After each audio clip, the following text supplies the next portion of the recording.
live stream.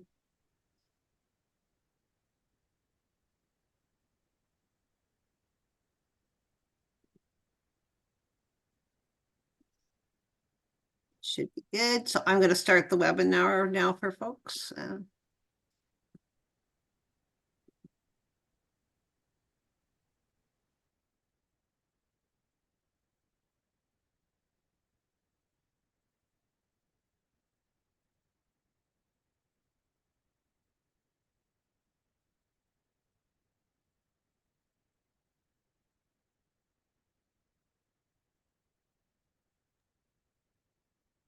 Welcome to all those who are joining. We're just waiting till people get into the room, and then we'll get started.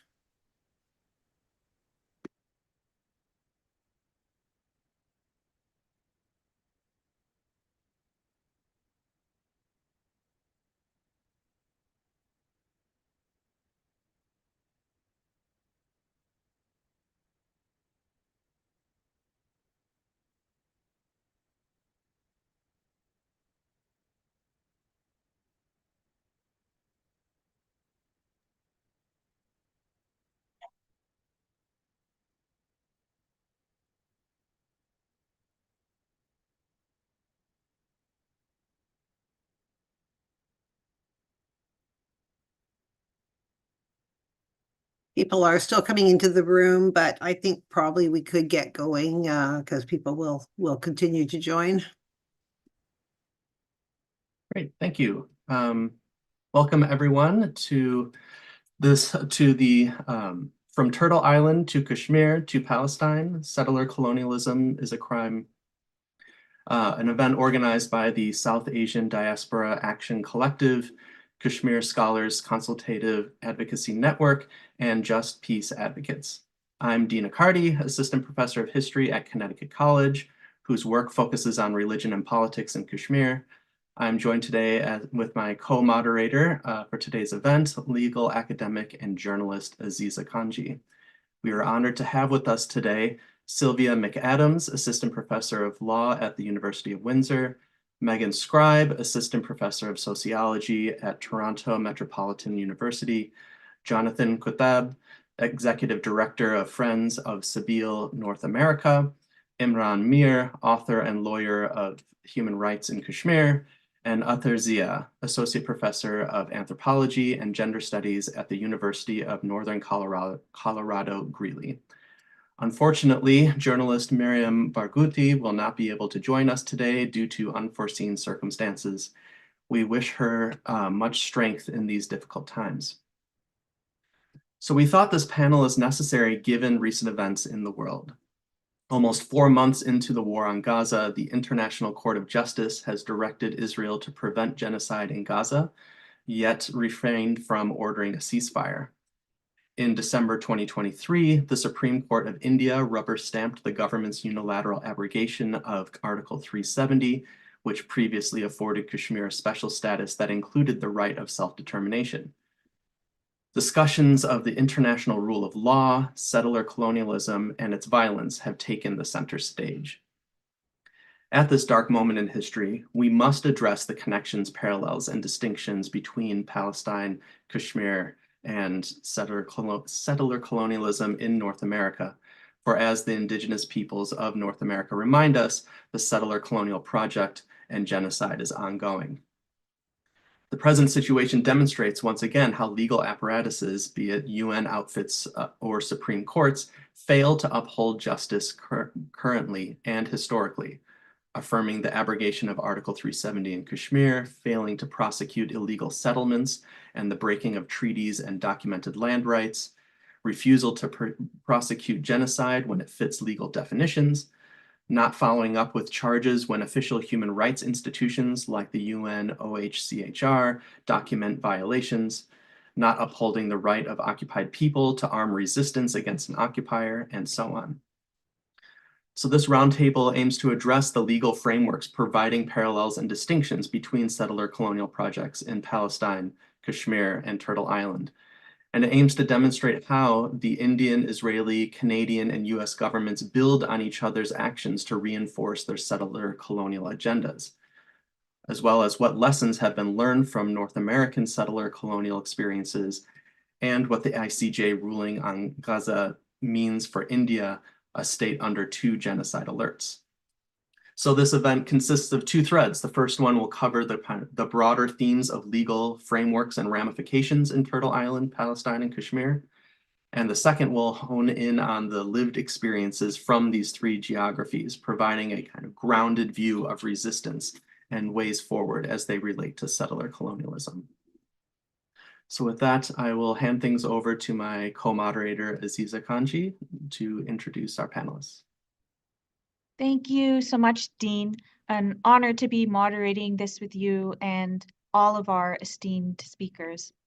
As Dean said, I'm Aziza Kanji, legal academic and journalist, and I'm speaking to you from this piece of this country that currently calls itself Canada, this piece of that that's in Toronto, the colonized land of the Anishinaabe, Haudenosaunee, Huron-Wendat, and Mississauga. When Canadian courts continue to prosecute and criminalize Indigenous land defenders and even require them to pay compensation in the form of legal costs to oil corporations for challenging their depredations, when the Indian Supreme Court upholds and legitimizes the Indian government's abrogation of Kashmir's semi-autonomous status and forcible and torturous assimilation at gunpoint, when a US court can affirm the International Court of Justice finding that Israel is plausibly committing genocide in Gaza, and yet still manages to dismiss the case on preliminary jurisdictional grounds for posing quote unquote political questions. When all of this is unfolding before our eyes, we know indeed that law continues to be not simply an instrument, but a weapon for settler colonization and genocide, even as it continues to obscure its own violent foundations as being about quote unquote the rule of law and justice. So we are so honored and grateful to have all of our speakers here today to elucidate the ongoing role of law in maintaining settler colonization, but also to shine the path towards justice, liberation, and decolonization through Indigenous concepts of law and justice. I'm so delighted to be able to introduce our first speaker, the eminent Nehia legal scholar, Sylvia McAdam Sesawahum, who is also one of the co-founders of the Idle No More Indigenous resistance movement, which grew into a mass mobilization of Indigenous peoples against colonization and non-Indigenous allies all around the world. I spent yesterday revisiting with Sylvia's beautiful book, Nationhood Interrupted, which is heartbreaking in so many ways, but also so beautiful and restorative. And so I went from crying about Palestine for a rally in Gaza to crying with Sylvia's book yesterday. Thank you so much, Professor McAdam, for joining us. When I told Indigenous friends that you were speaking today, they said, what a giant you have on the panel with us. So thank you, dear Sylvia, and I'll turn it over to you for your opening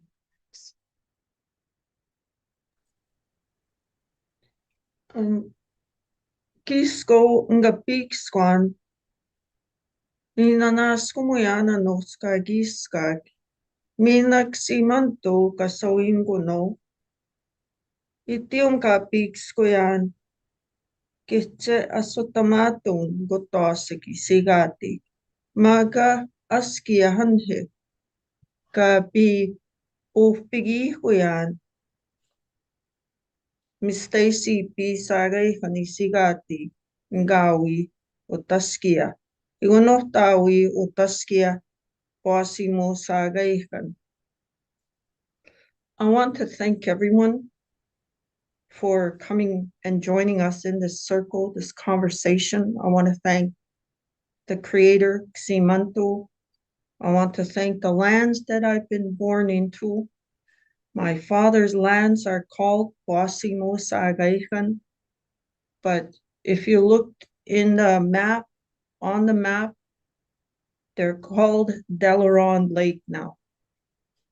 And my mother's lands are called Mistatihami. But if you looked on the map, they are now called Big River. So I speak to you in the ancient language of the people I belong to. We call ourselves Nihio, but the Europeans call my nation the Cree people. Those are my father's people. My mother's people are called Anishinaabe. And obviously, I speak my father's language. I understand my mother's language. I was one of the fortunate children that didn't go to Indian residential school, and my parents were hidden away when the Indian agent and the priests came for the children, which is why you still hear me speak the language. I was very fortunate. So today I joined this circle to hopefully connect the dots of how law has made an impact in the most devastating manner, the colonial law and settler colonialism. In my own life, I have never attended a full year of elementary and high school. In the final year of my grade 12 high school experience, I insisted to stay because there's something called the sugar beet policy. And the Indian agent, and people think that the Indian agent is historical, and it's not. I'm telling you today that I still remember the Indian agent, and the Indian agent directed our lives and impacted us. And today I sit here somewhat of an incredible journey that I went to law school, and I'm doing my master's right now because I've never had a full year, like I said, of elementary and high school because of what is called the sugar beet policy. And I'm a product of it because every year the Indian agent would send Indigenous people to go and work in the sugar beet fields of Alberta, in what is now referred to as Alberta. Today I speak to you from the lands that are now referred to as Treaty 6 under the number treaties, and what is now called Saskatchewan. But in my people's language, the lands that I'm standing on specifically is called Saskatoon Nahtagul Askia. It's named after the berry, Saskatoon. And so I am speaking to all of you from the city now called Saskatoon. The translations and the interpretations are problematic, and the way that settler colonialism has changed the landscape and imposed their names and occupy the roads in which we used to travel on. And so that's what I share with you today, and hopefully that guides and plant seeds in your minds to understand that we still exist and we are still here, and we are the people of this land. Thank you. Thank you, dear Sylvia. Even as you were speaking, been receiving messages in the chat from people saying, thank you, your book changed their lives. So thank you for sharing these seeds that you've planted with us here today. Next, we'll be hearing from Dr. Megan Scribe, who is an Indigenous scholar from Norway House Cree Nation. I have, of course, known of and admired Megan's work for a very long time, but we were first formally introduced to each other through the vital foundational work that she has been doing on the role of colonial institutions such as police in violence against Indigenous women and girls. Megan is also education director at the amazing Indigenous-led Yellow Institute, which has been doing such critical work on both material and epistemic decolonization in these lands that currently call themselves Canada, but has also been showing tremendous solidarity for Palestinians on Kashmir, even in the face of all of the extreme erasure, repression, and punishment that we know exists around these issues. So Megan, thank you so much for joining us, and we're looking forward to hearing from you. Thank you, Aziza, and thank you so much for your generous introduction. I feel very privileged to work with you at Yellowhead Institute, and Ginen Askamatin, Sylvia, for your words in Cree and English. I can't understand every Cree word, but it's so meaningful to me all the same to wake up to Cree. I want to talk about Indigenous feminist movements in what Diane Million has described as the era of Indigenous human rights. Specifically, I'm thinking about how, on one hand, Indigenous feminist application of human rights has led to incredible growths and gains within the broader movement. And on the other hand, how this can inadvertently legitimize white settler societies like Canada. When human rights emerged in post-World War II, this relational framework was not initially intended for Indigenous or colonized people. The human, for that matter, was never meant to include everyone, certainly not those of us at this table. When the settlers crashed on the icy shores of my territories, they described a barren land with nothing but snow and ice and some Cree Indians, not a human in sight. Still, the human is a compelling concept for anyone who's ever been told they're something else. In my own research, I've found you can measure the distance between the human and the Indian in Canada's apartheid law. The distance between the human and the Indian woman is even further still. And this is evident in the ways that Indigenous women-led movements were maligned both by Indigenous communities as well as Canada throughout the 20th century. So you have communities shaming Indigenous women for threatening sovereignty movements with frivolous issues like gender and sexuality. And then Canada couldn't understand why stripping women of their Indian status was so bad, because by Canada's logic, who would ever want to be an Indian anyways, especially when you could be a citizen with access to human rights? It was Sandra Lovelace Nicholas who petitioned the United Nations in 1979. She challenged one of the more blatant examples of gender discrimination in the Indian Act, which had revoked her Indian status when she married a white man. And she argued that it was gender discrimination because the same would not be true of her male counterpart. And so it was found under the International Covenant on Civil and Political Rights that Canada was violating Article 27, which deals with ethnic, religious, and linguistic minorities. And it's significant that Indigenous peoples claim a seat at the table on the basis of culture, as opposed to nations, as opposed to sovereigns. So this is the framework that we're permitted to speak from. And Sandra Lovelace Nicholas succeeded where other women were not as successful, and this was only possible because Canada was shamed on an international stage.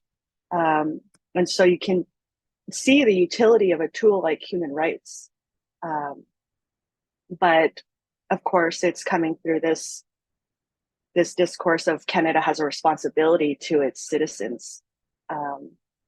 And we can bring this discussion up to the 21st century. We can think about the role of Amnesty International in helping the missing and murdered Indigenous women's movement gain a global audience.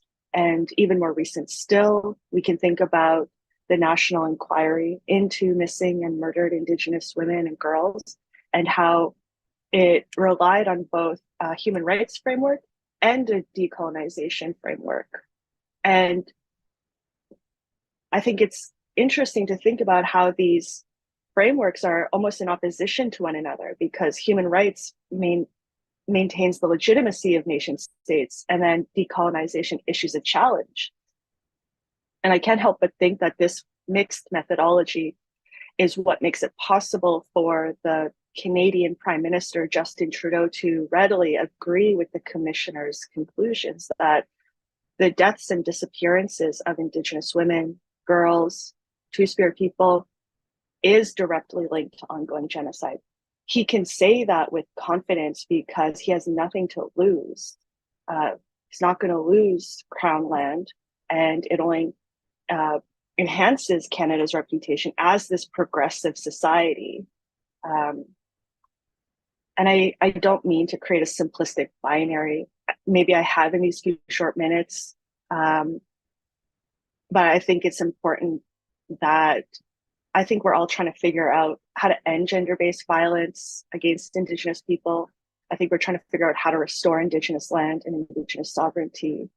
And I have a strong feeling this is accomplished by asking questions of our movements and the ways we do things. And of course, we need to explore all pathways and create paths where none have existed. And, with that, I'll close by saying that, human rights, it's been a really useful framework, don't get me wrong. But for transformative liberation, I think we still need to keep having these conversations to consider together what other paths exist. And with that, I'll close. Thank you.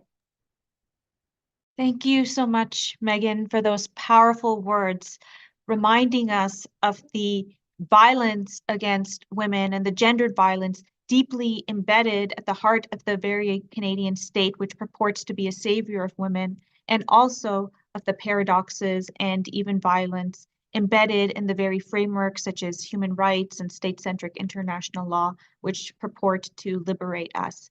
Speaking of non-accountability, I also just want to applaud and honor the other work that has been done at the Yellowhead Institute, showing, for example, the absolute non-responsiveness of the government to the majority of the calls to action coming out of the Truth and Reconciliation Commission on genocidal residential quote-unquote schools. So much amazing work from Megan and Yellowhead. Please, everyone, you can check it out on the Yellowhead website. And now I will turn to our next speaker from Palestine, the amazing international human rights lawyer, Jonathan Kutab, founder of Al-Haq, Palestinian legal and human rights organization.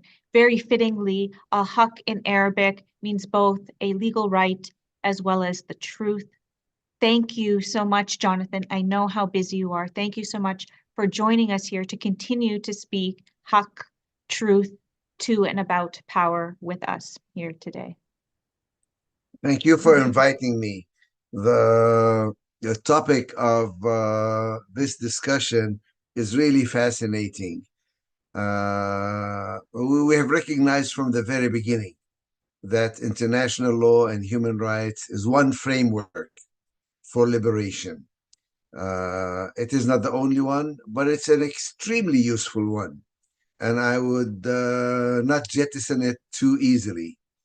I know that there have been limitations, that the Western world, which championed human rights as an international framework, also managed to find different ways to avoid its uniform application, whether it's the veto at the Security Council, the only effective form, whether it's their monopoly of the news media, where only Western news is considered reliable and credible, and everybody else is considered not reliable. Whether it's through different machinations and double standards, where human rights are used when they are in the interest of the imperial countries to badger their enemies, but sort of sidelined and ignored when it's their allies or client states who are carrying out the violations. Despite that, I would insist that international law and the human rights framework is an extremely useful forum and tool and framework within which to carry out most of our struggles. For one thing, because international law by its very nature is universal. Regardless of what those who initially promoted it thought, it was by its very nature a tool that applies to friend and foe alike. By its very nature, it introduces concepts that eventually work even against those who set it up in the first place. It forces people to look at individual humans as fully entitled beings, and makes discrimination, whether it's on the basis of race or gender or ethnic origin or religion, sort of illegal and unacceptable. I know that most human rights conventions allow for reservations or exceptions. And many people, particularly in the Arab and Muslim worlds, have used those exceptions to avoid the application, particularly in the case of women and gender rights, claiming that somehow religion gives them an excuse. Nonetheless, human rights continues to be a valuable tool, so much so that the United States recently has taken to try to avoid international law altogether and have introduced a new concept called a rules-based international order. What are these rules? Nobody knows. The United States decides what the rules are. Whereas if you talk about international law, international humanitarian law, we know exactly what it is. It is very well canonized and clear. Its application, its context, etc., may vary from place to place, but it is clear. In fact, this battle over definitions has really come to a head recently. And I think one of the most interesting things is right now what happened with the International Criminal Court of Justice. When South Africa and the global South suddenly went on the offensive and attacked the global North. And the state of Israel is part of that global North, even though it's located in the Middle East. And all of a sudden, the rules of international law were such that they forced that court to issue a declaration that there is plausible genocide taking place. And immediately, within 24 hours, the global North reacted by its totally unexplainable attack on the UNRWA, the United Nations Relief and Works Agency, where 17 countries, all of them from the North, suspended the funding of the only agency that was capable of delivering food, water, shelter, and humanitarian aid to the people of Gaza who were facing an actual genocide, which the ICJ was in fact addressing. So I want to pull this all together by saying that we have an opportunity now to become the champions of international law and human rights law, and to make it applicable the way it was supposed to be applicable. Now, this takes a lot of work.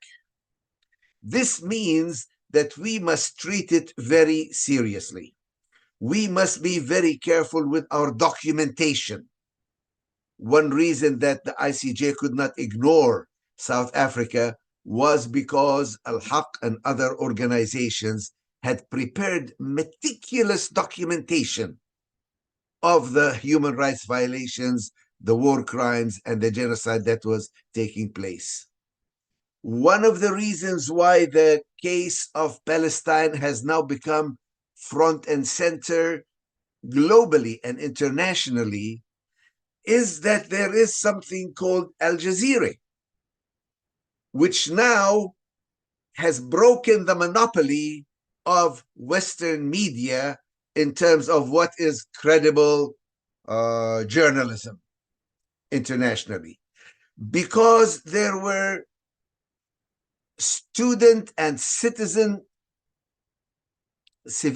citizen journalists in Gaza who were able to use the social media to transmit in real time credible photos and pictures of what was happening at a time when the corporate media in the West was trying to ignore all of that information and talk about the Hamas-affiliated Ministry of Health, as if that challenges the credibility of their numbers and statistics. By the way, the Ministry of Health only includes numbers of verified named victims. And Al Jazeera was able to give us a list of those victims together with their gender and age. That is absolutely horrific, starting from those who are not even 1 year old to the 1 year to etc. So I will end my comments here by saying we should not jettison international law and human rights as a framework, but we should utilize it because it gives us universal standards. It gives us the ability to get and, in fact, to recruit solidarity by people of goodwill throughout the world, and not just those who happen to support our own particular political struggle, whether it's in Kashmir, indigenous people, or in Palestine. Thank you.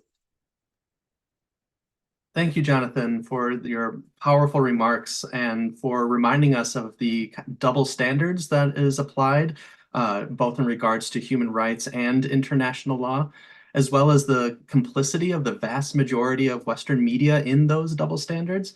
And yet, and we know that because of these types of double standards, that anyone who wants to speak back or resist that those double standards are held to higher standards, to a higher level of scrutiny. And yet, as you pointed out, they've risen to, if not exceeded, those higher standards and pushed forward. And it is fascinating the ways in which people or those in power often have to resort to odd levels of dismissal of those much higher and well-documented cases being brought forward by these organizations and communities. So thank you so much for bringing that forward. Next, we have Imran Mir, who is a lawyer, entrepreneur, and author. He earned his JD at Harvard Law, and his incredible research and advocacy to improve public understanding of historical and contemporary realities in Kashmir, and his efforts to promote a focus on the rights violations in Kashmir have been a constant inspiration for me since I have known him from years ago. And he's done human rights related work on Kashmir since the 90s, both independently and through various organizations, including the Kashmir Law and Justice Project, who puts out incredibly informative and powerful newsletters monthly. And so I'm honored to have him join us today and look forward to your comments. Imran? Thanks, Dean. Thanks, everybody. So really interesting comments people have made. I'm going to take a less theoretical approach and be a little more grounded in the context, provide a quick overview of applicable law in the Indian administered Kashmir context, and then kind of talk a little to ramifications. So applicable law, starting internationally, Kashmir is a context of illegal occupation. Jonathan just referenced humanitarian law. So it's a place where both international human rights law and humanitarian law apply and have applied since 1947. It is also a circumstance of colonization by India, which is now decades old. This is an inherent grave illegality under international law. It's also a place where the international community has been directly involved since January of 1948. There's some 20 UN Security Council resolutions on this territory, pursuant to which, among other things, the state of India is directly obligated to respect, among other things, the people's right to self-determination, their human rights generally.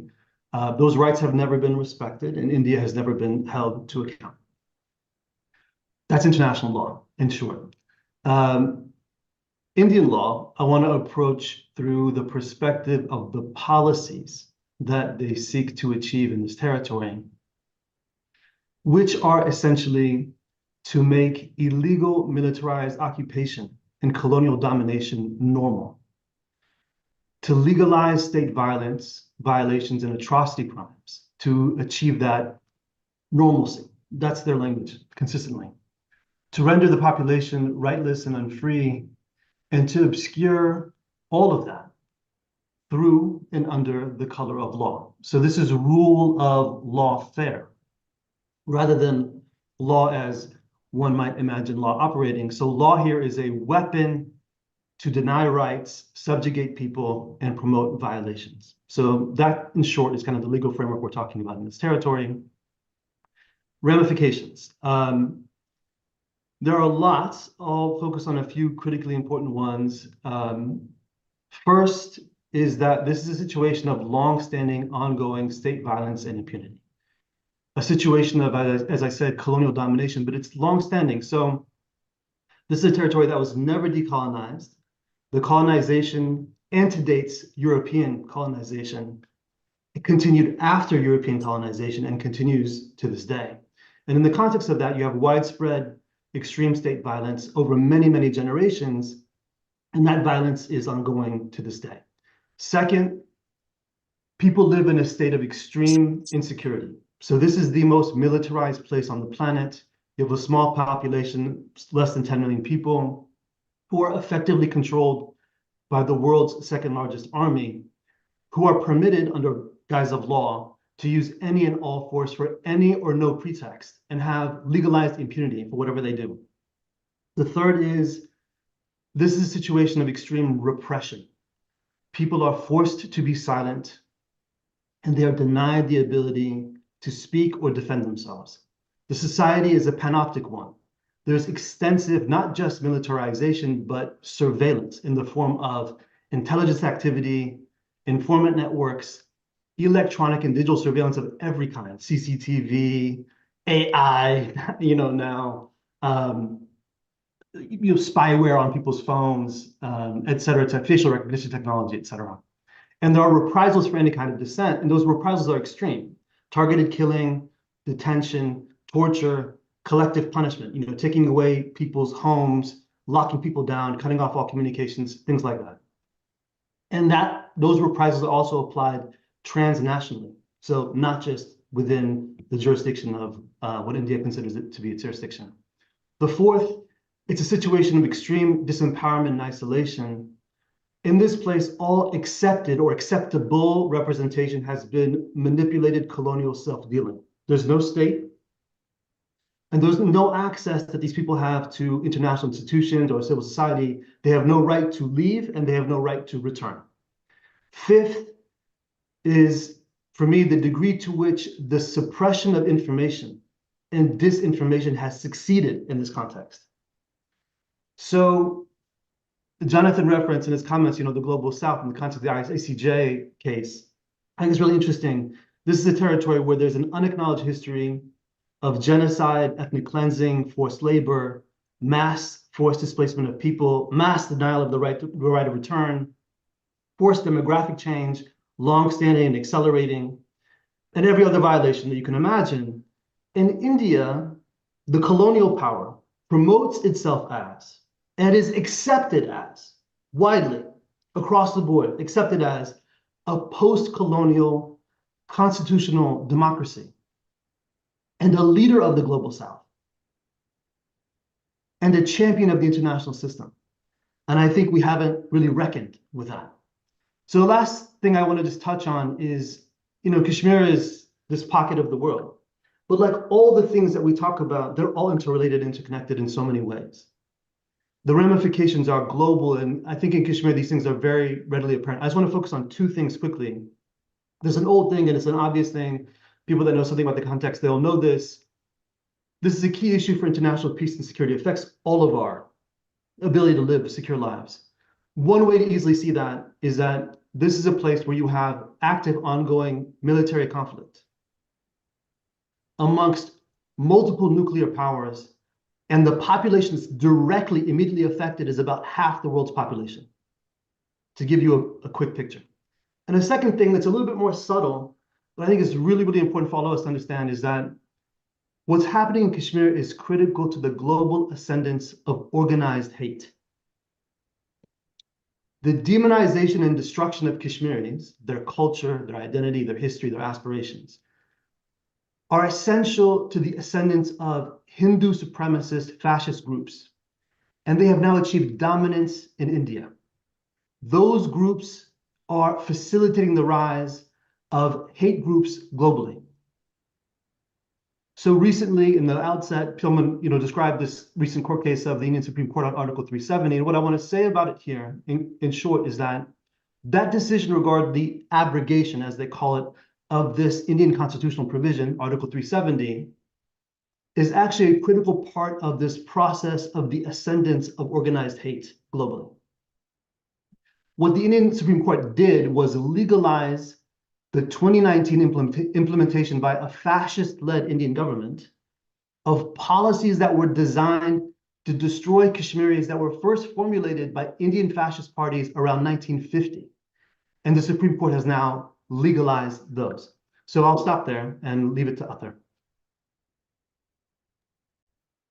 Thank you, Imran. Powerful and incredibly informative as to the current situation in Kashmir and how that, really making it clear what has happened for anyone who has tried to wade through the hundreds of pages of that Supreme Court decision, can see how they bury the lead, so to speak, and misrepresent many of the things that Imran has charted out so clearly.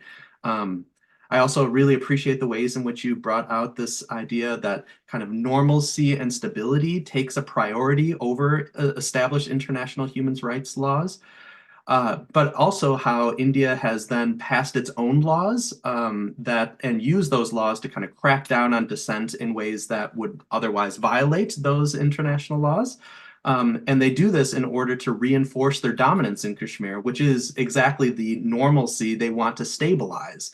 And so there's a way in which law is working in a kind of double-handed way here, in which they seem like they will say we are functioning within all of the legal parameters, but those legal parameters in India have been established to combat their international human rights obligations.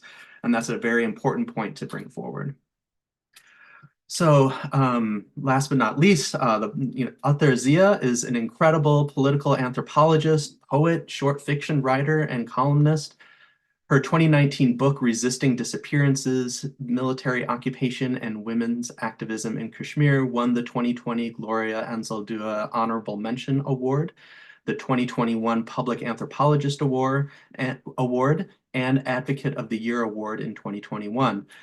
I cannot more highly recommend this book that draws much needed attention to the category of disappeared persons, which is often ignored in much international coverage of these places, especially Kashmir, and how governments will use tactics of not counting the dead, hiding those, or burying, engaging in mass burials and not recording who has been buried so that those who are left behind cannot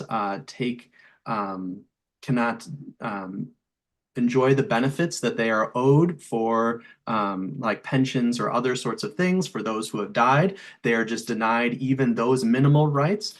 And so, I mean, she is a powerful voice for so many Kashmiris who are constantly silenced directly and indirectly by those with power who crack down on media coverage of the plight of Kashmiris, both in India and to the international community.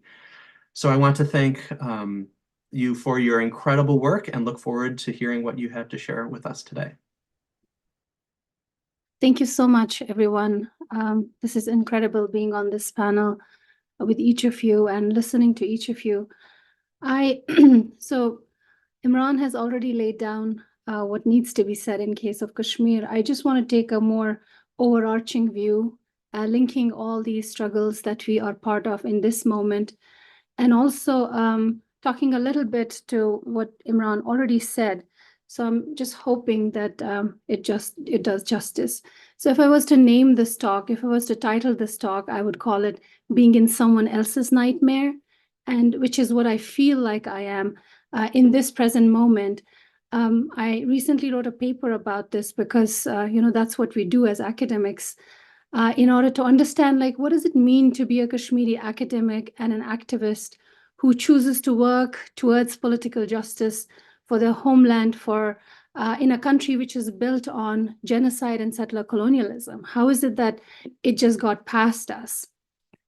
And also how we've been taught to understand this positionality through the lens of post-colonialism, but also to ignore how post-colonialism as a school of thought colludes and collides and emerges from European settler neocolonialism that has long heralded itself as an anti-colonial democracy and has invisibilized and highlighted Indigenous people on the Turtle Island and what it is doing for Indigenous people in occupied Palestine and also Kashmir. There has been for a long time an unquestioned acceptance and practice of democracy, which is founded on settler ideals. And we do not ask the question like, democracy for whom? And I think that goes for us Indigenous people, because we have been taught to see democracy as this very rarefied thing that we sometimes are very apologetic for and are always like wanting to defend that we are democratic. And I think that needs to be a question as to why this colonial dispossession that has been brought upon Indigenous people in democracy's name has become normalized from people on Turtle Island, in Palestine, and in Kashmir. So speaking a little bit to August 5, 2019, when the right-wing Hindu supremacist government put into motion the multi-pronged approach for complete annexation of Indian-administered Kashmir, which wasn't really seen as such by the world because they peddled democracy. For Kashmir's autonomy was removed militarily without any kind of presidential decree, and also wasn't a Kashmiri legislature, which has been disbanded previously, and the people were not asked. This was decried by many of the people in India, some of them jurists and all, that this was an unconstitutional deed that was accomplished by deceitful means and a constitutionally suspect deed which cannot be achieved unilaterally. And we can kind of like talk about the legality and all of that, but I think this is a colonial law and it needs to be seen as such. And the Indian government said that the integration of Kashmir was complete. And this was a blatant negation of UN mandate over Kashmir and propping up the farce democratic governance India's military occupation is masquerading as. So in context of settler colonialism, whether it presents as white settler colonialism, which we see happening here and in occupied Palestine, or brown, which has been now handed over to Kashmir and has been going on for the last 70 years, it becomes imperative for us to understand how weaponization of democracy happens and is used to rail masses against Indigenous people across the globe. And also to be unpacked and dissected is the notion of post-colonialism, especially pivoting around the post-colonial icon of United Nations. And this is with all due respect to how we can use Master's tool to dismantle Master's house as Jonathan talked about, but this is also to not accept it unquestioningly. I'm not saying that we are, but we really need to talk about that when we think about UN and we think about this as a post-colonial icon, we really have to understand how it understands and imposes decolonization on the current modern day world. We have been rendered incapable of realizing how democratic practices turn into very non-democratic procedures that they profess to fight against. The globalization of democracy is a neo-colonial and neo-imperialist phenomena, and we have to understand that, and we have to make people understand that. This is evident in the cases that we are dealing with and the tragedies that we are all connected to in these so-called post-colonial nations, especially India has borne the fruits. It has taken the fruits of the school of post-colonialism while hiding Kashmir in bright light. So central also to this understanding is our engagement with United Nations. I'm not saying that we have to sort of like do away with it, but we have to learn, as Jonathan told us, that we have to use master's tool against the master to dismantle it. But at the same time, we have to question how United Nations engages with decolonization from 1947 onwards, and how unimpactful it has been in handling occupied Palestine and Kashmir. So United Nations is not just post-colonial, but it is a new imperial structure. And since inception has midwife nation states that must follow a Eurocentric Westphalian democratic system. Other than that, it doesn't recognize anything. And this is done under the banner of new decolonization. And that's something we have to understand. Like, what is it decolonization means for Indigenous people? And what is it that decolonization means for United Nations and the nations that it stems from? It is carving out countries that is leaving tragedies like Kashmir and its aftermath, whatever is happening here on Turtle Island, that continues to happen and is happening in Palestine in the name of, quote unquote, the democracy. Even in the context of how governance based on ill-founded elections, and elections that has become a motive for democracy, as if that says something for the people, which in Kashmir overrides UN objections, or whatever those objections can be called. India is still considered, as Imran also said, one of the largest democracies, and it has a settler occupation inside Kashmir that has been unfolding in such insidious ways and in such multi-layered ways that we are all gaslit, basically. While being a disputed territory, Indian governance inside Kashmir is seen as legitimate, even if the plebiscite the UN had suggested has not been done. And then it has also colluded in such ways that the client politicians inside Kashmir, they were regarded as proper politicians with blatant disregard of what people were saying. How then do we understand this democratic governance based on forced elections? How do we decolonize democracy, propagated and propagating the settler institution? And how does UN factor into it? I think that engagement is absolutely necessary in this moment as well, while we're using it to address a genocide in Palestine, while we're using it to address other issues with Indigenous people. We know by now, I don't want to name all of those scholars because I think they've been named too much, the lawmaking violence of the democratic institutions that are created and how they enable a constitutional, new legal, cultural, political norms that are basically unfolding in all the places that we are talking about. So this foundational violence is the basis of democracy and the democratic sovereignty, which we are being made to fight for. And I think that needs questioning.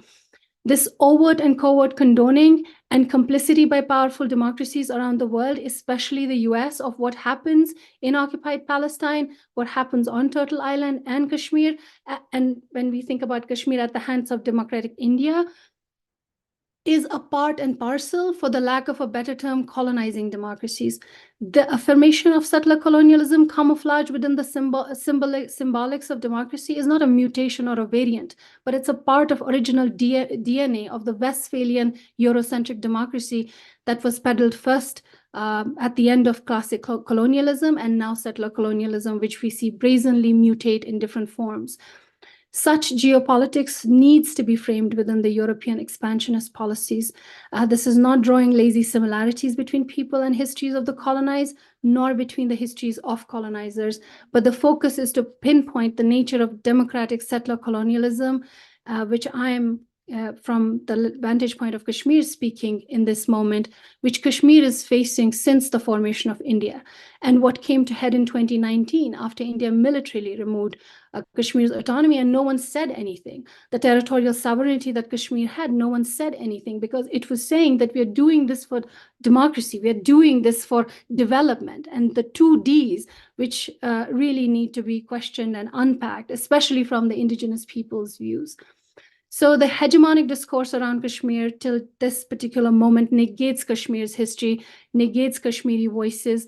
Its discourse invisibilizes Kashmir history, also using the school of post-colonial thought, criminalizes Kashmiri resistance, and it puts into motion the settler colonial policies, which we now see in sway and which the rest of the world sees as development, because we've been taught to normalize that. And also, as if Kashmir had no political history, no identity, no aspiration prior to India becoming a country, and as if we have to follow what United Nations has said. And again, I'm not disregarding its mandate, but I am drawing the attention to everyone who thinks about UN as a post-colonial icon to its neo-coloniality as to how it's going to deliver the ideals of 19th century end and what the colonizers at that time decided for the people. At this moment, we are such apologists sometimes for the UN resolutions on Kashmir. And I feel like those need to be, we do not have to answer them in that fashion as if we are beholden to answer them. We have to talk about people and what they have wanted from the indigenous perspective. And I think that's also a trap as to how we are always kind of like, sort of like we use the United Nations in Kashmir, of course, like to also link with Palestine and to tell the world, hey, you know, we're not a terrorist movement. We are basically endorsed by the global powers that be, but which have not really produced much for Kashmir. So the desire for Kashmiri self-determination is really seen as a deviance, as an anomaly from when you look at from Indian vantage. And if you think about the UN mandate, that's also what happens. So there is a sanctioned ignorance. I'll finish in very soon. The sanctioned ignorance that is active. It's also a disavowal around colonial dispossession of First Nations here in the US and occupied Palestine. And in Indian discourse, Kashmir is not an international dispute, and it's adamant about it. It's and I know there is, I mean, it cannot do it. It's already international. It's already re-internationalized after 2019, but it still calls upon it as a domestic dispute. And most of the time, it's kind of like making Pakistan as a hyper-visible enemy with complete disregard to Kashmir's history. There is a vested silence maintained on the policies of Indian government and the barbarity of its military occupation since 1947. So I feel that we also have to talk about the limits of legitimacy that have been established through the colonial law. And that is established inside Kashmir at the moment, which makes everything criminal, which makes this talk that Imran and I'm giving with regards to Kashmir completely criminal. And that's what's happening to the human rights defenders. That's what's happening to our journalists. And many of them in this moment are incarcerated under laws that call them terrorists, that anyone who's writing again regarding Kashmir from the indigenous perspective is a criminal, is a terrorist. So I think that really needs to be questioned, and we need to talk about the erroneous stereotypes that have been created around the resistances. And I think what links us all is settler colonialism, mutated in different forms, but also camouflaged and masqueraded within this motif of democracy. And that's where I feel like in this moment, because UN has become it's become hyper visible as the genocide in Palestine is going on, and also Kashmiris invoke it a lot. But I think it really needs to be questioned and also held responsible for the failings that it has presented us all with. Thank you so much. Thank you so much, dear Ather, for those incisive and poetic comments showing the lie of the in the quote unquote post-colonial, as well as the sanctioned ignorance that sustains the lie. As we know from great thinkers like Black philosopher Charles Mills, in fact, ignorance is not simply the passive absence of knowledge, but it is very actively and productively constructed. So thank you for taking us through how that is constructed in the context of Kashmir, as well as all of the other settler colonial contexts that you drew connections to. And thank you to all of our speakers. Speak to us from across the geography of the settler colonial present. There are so many connections between these different settler colonial situations, both in the technologies and discourses that are used to maintain settler colonization, whether overtly hateful or purportedly beneficial, development, democracy, quote unquote, counterterrorism, from Palestine to Kashmir to Standing Rock, and other situations where Indigenous land defenders continue to be targeted with these quote unquote war on terror tools. Also, the pervasiveness of enforced disappearances, a manifestation of the logic of erasure that lies at the heart of every settler colonial project, including in these supposed democracies. Israel, the quote unquote only democracy in the Middle East. Canada, the paradigmatic multicultural democracy. India, the supposed largest democracy in the world. So thank you so much to all of our speakers. We'll now be moving to questions. I know we already have quite a few questions in the Q&A. For anyone else who does have questions, please do put them in the Q&A, not in the chat because the chat is very busy, but if you put them in the Q&A, we'll make sure to get to them. And I want to start by putting a question to all our speakers that emerges from the very title of the panel itself. From Turtle Island to Kashmir to Palestine, settler colonization is a crime. This is a chant and a mantra that we often repeat and utter at protests from Turtle Island to Kashmir to Palestine. Settler colonization is a crime, occupation is a crime. But of course, we know that a large part of the problem is that under these state-centric legal systems, settler colonization and occupation are actually not crimes at all. Under international law, for example, occupation is not inherently unlawful. There's a case before the International Court of Justice right now to determine whether Israel's occupation has now become unlawful because of its practices of apartheid, land annexation, and denial of Palestinian self-determination. But it has taken many years and a lot of legal labor to even come to the prospect of Israel's occupation being declared inherently illegal. On the contrary, it is often Indigenous land defenders who have been declared the criminals under state systems of law that have been built on the erasure of Indigenous legalities. We know abolitionist discourse has also been calling into question the very category and notion of crime. And so I'm wondering, from your perspective, in a system where settler colonization is not a crime, but Indigenous resistance and land defense so often is, do we need to rethink the very idea of crime that is a central pillar of colonial carceral systems? Whoever wants to go first.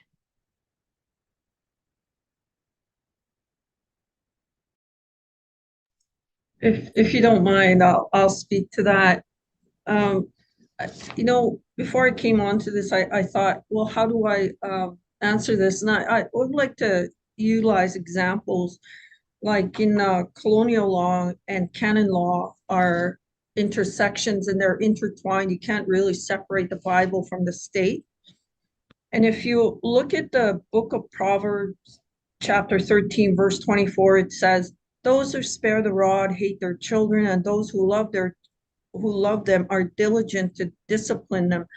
That verse was taken and created into Canadian law, and that Canadian law is turned into the Criminal Code, section 43, where it states every school teacher, parent, or person standing in a place of parent is justified by using force, correction towards a pupil or a child under their care if the force does not exceed what is reasonable under the circumstances. So that Criminal Code, section 43, became the mantra, the justification to kill the Indian in the child, to beat the evil out of the child.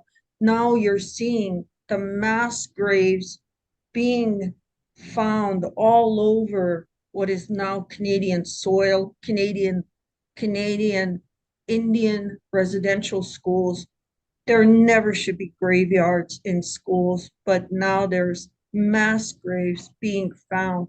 And this is Section 43 of the Criminal Code that's been used to justify killing Indigenous children. The other case that I want to bring your attention to is, it's called the Teton Indians versus the United States, and it was decided in 1955.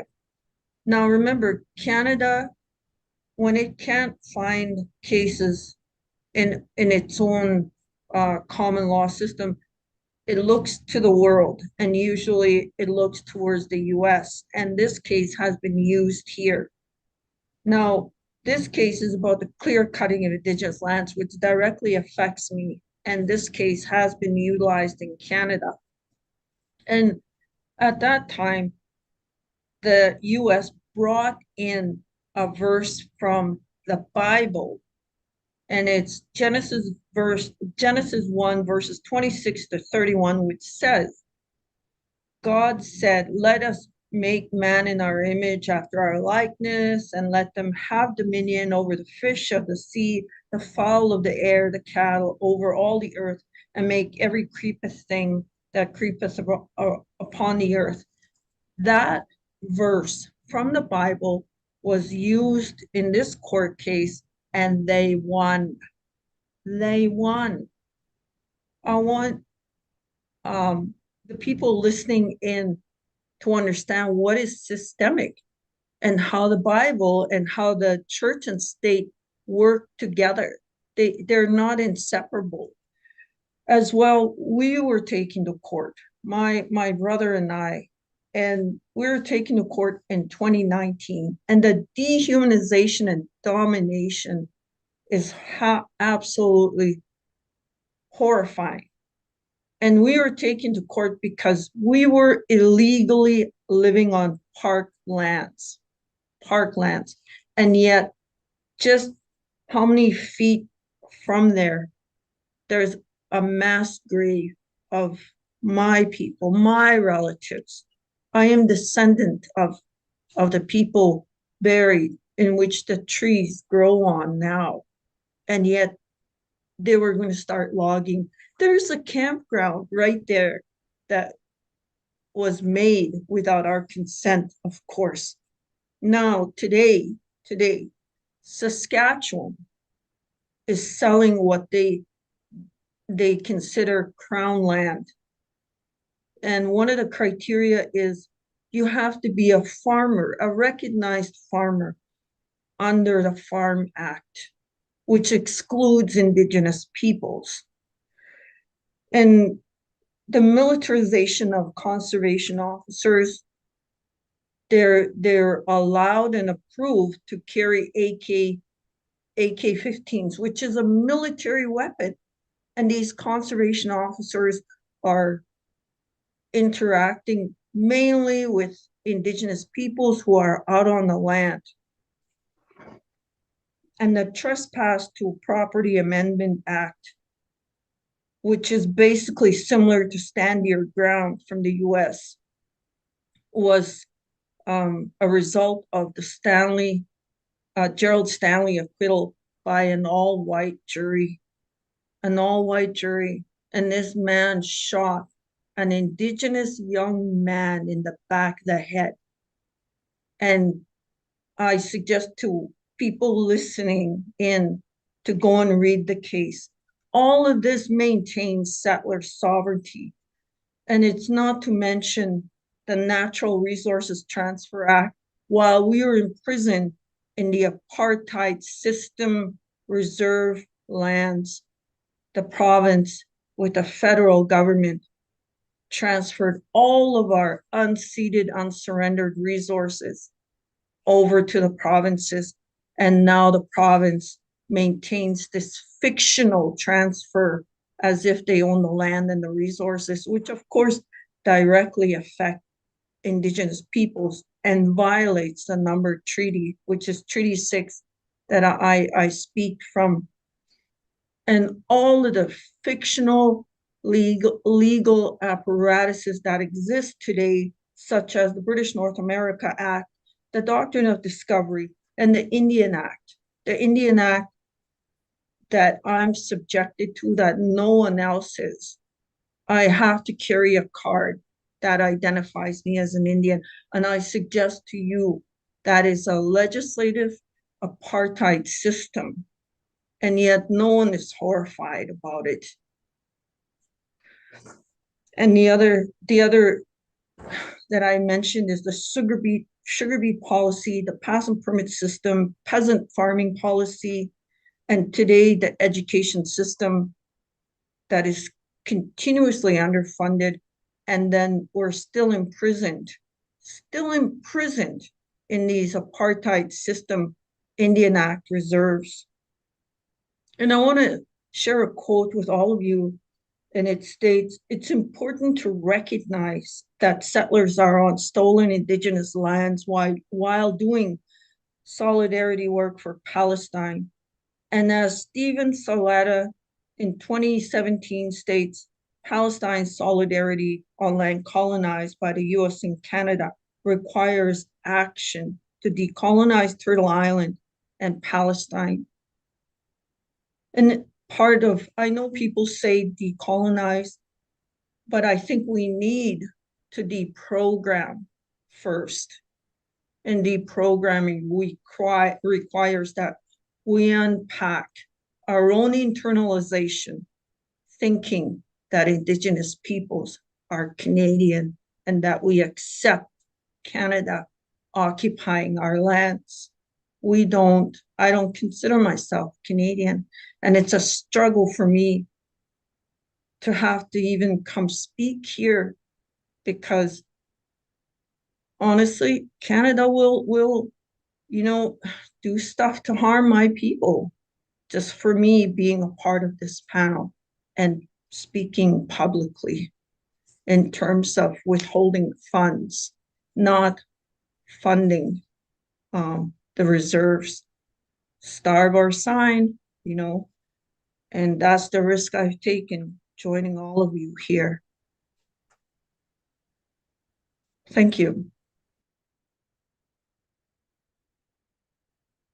Would other panelists like to speak to Aziza's question regarding the ways in which, even though we're talking about law here, that oftentimes it is those who Indigenous resistance to the state that is often criminalized, even when theoretically the law is supposed to protect them against these impositions?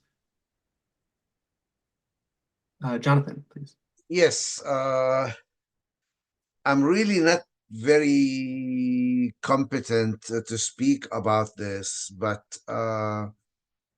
back in the early days of the United Nations, there was a lot of interest in decolonization, because so much of the third world was under colonial rule for so many years.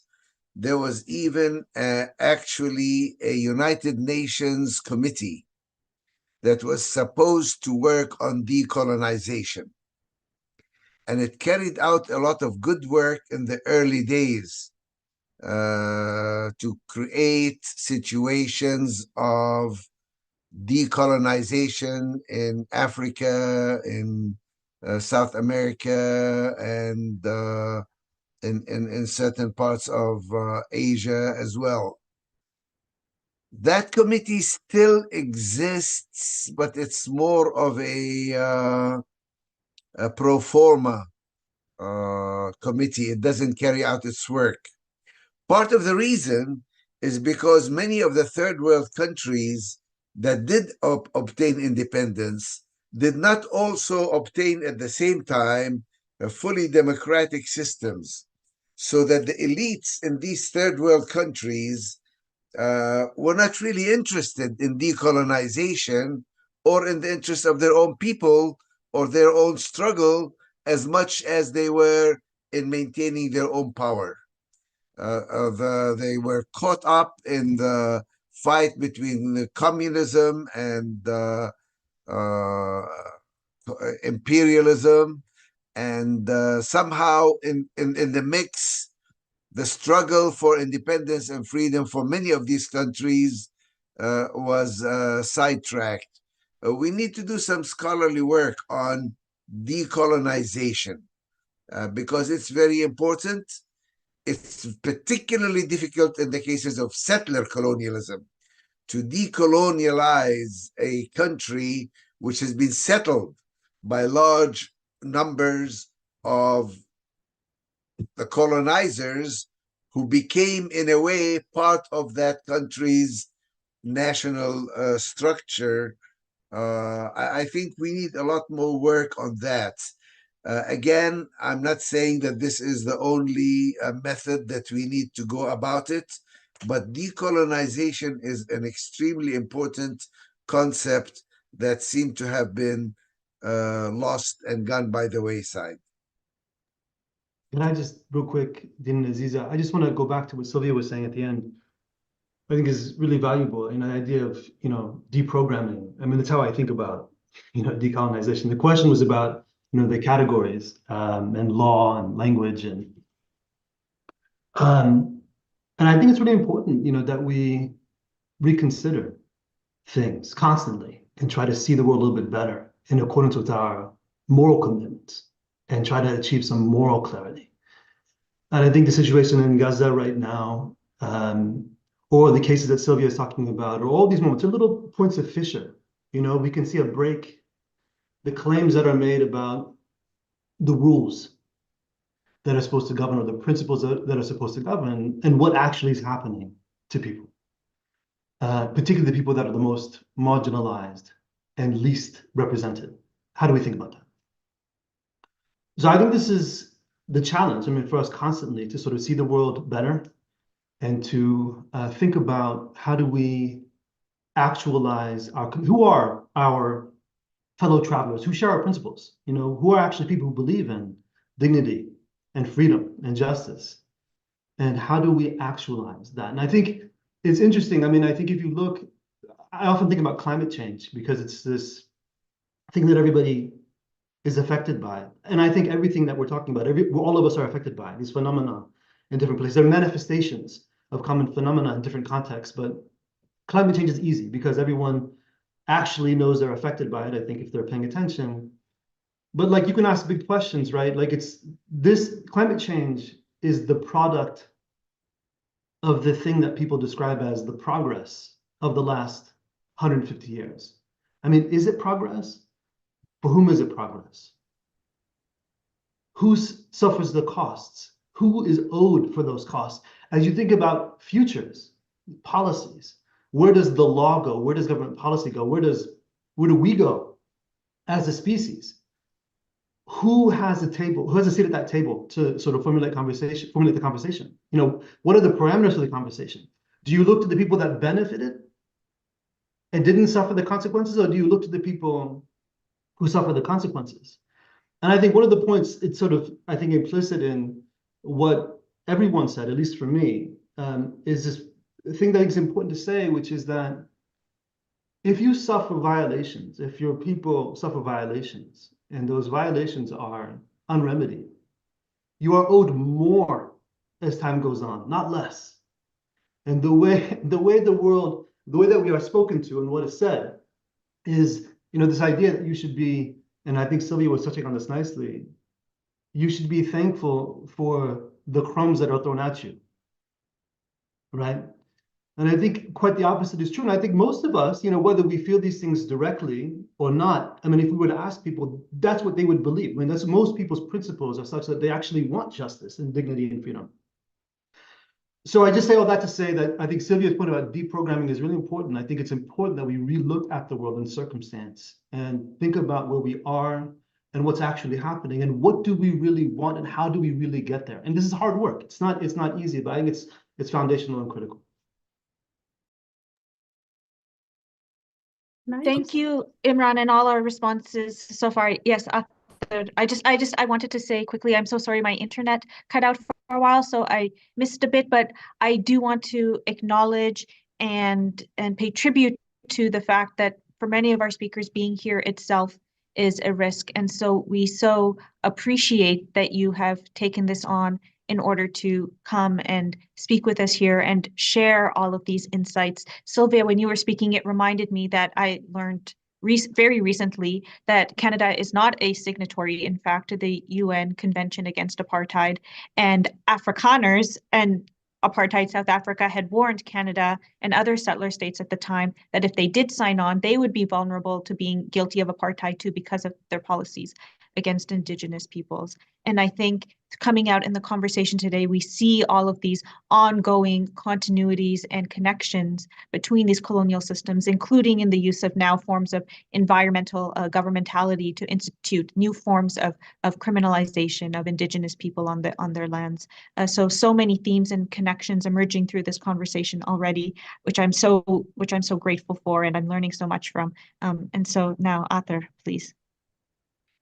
Yeah, I just wanted to thank Sylvia for her comments and just commend on this bravery that, presenting all these ideas and thoughts and educating us are bringing upon her and the community.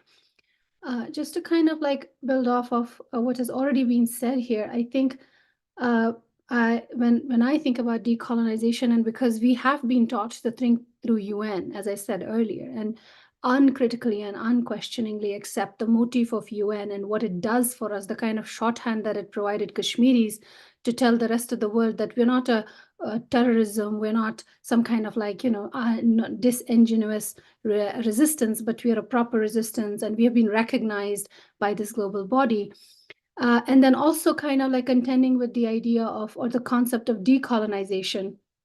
And I think in this moment, my journey on which I am, and I'm thinking through all of this, as I said earlier, that I feel like I'm in someone else's nightmare and, sitting on stolen land, land of genocide, and everything is so invisibilized that in this moment, as has been said by Indigenous scholars, that decolonization has been colonized, so to speak, because there's like settler moves to innocence, as Eve Tuck calls it in one of her very famous and classic paper, that decolonization has become a metaphor, and I see that happening every day on campus in conversations where it kind of becomes synonymous with doing work of diversity and inclusion and all of that.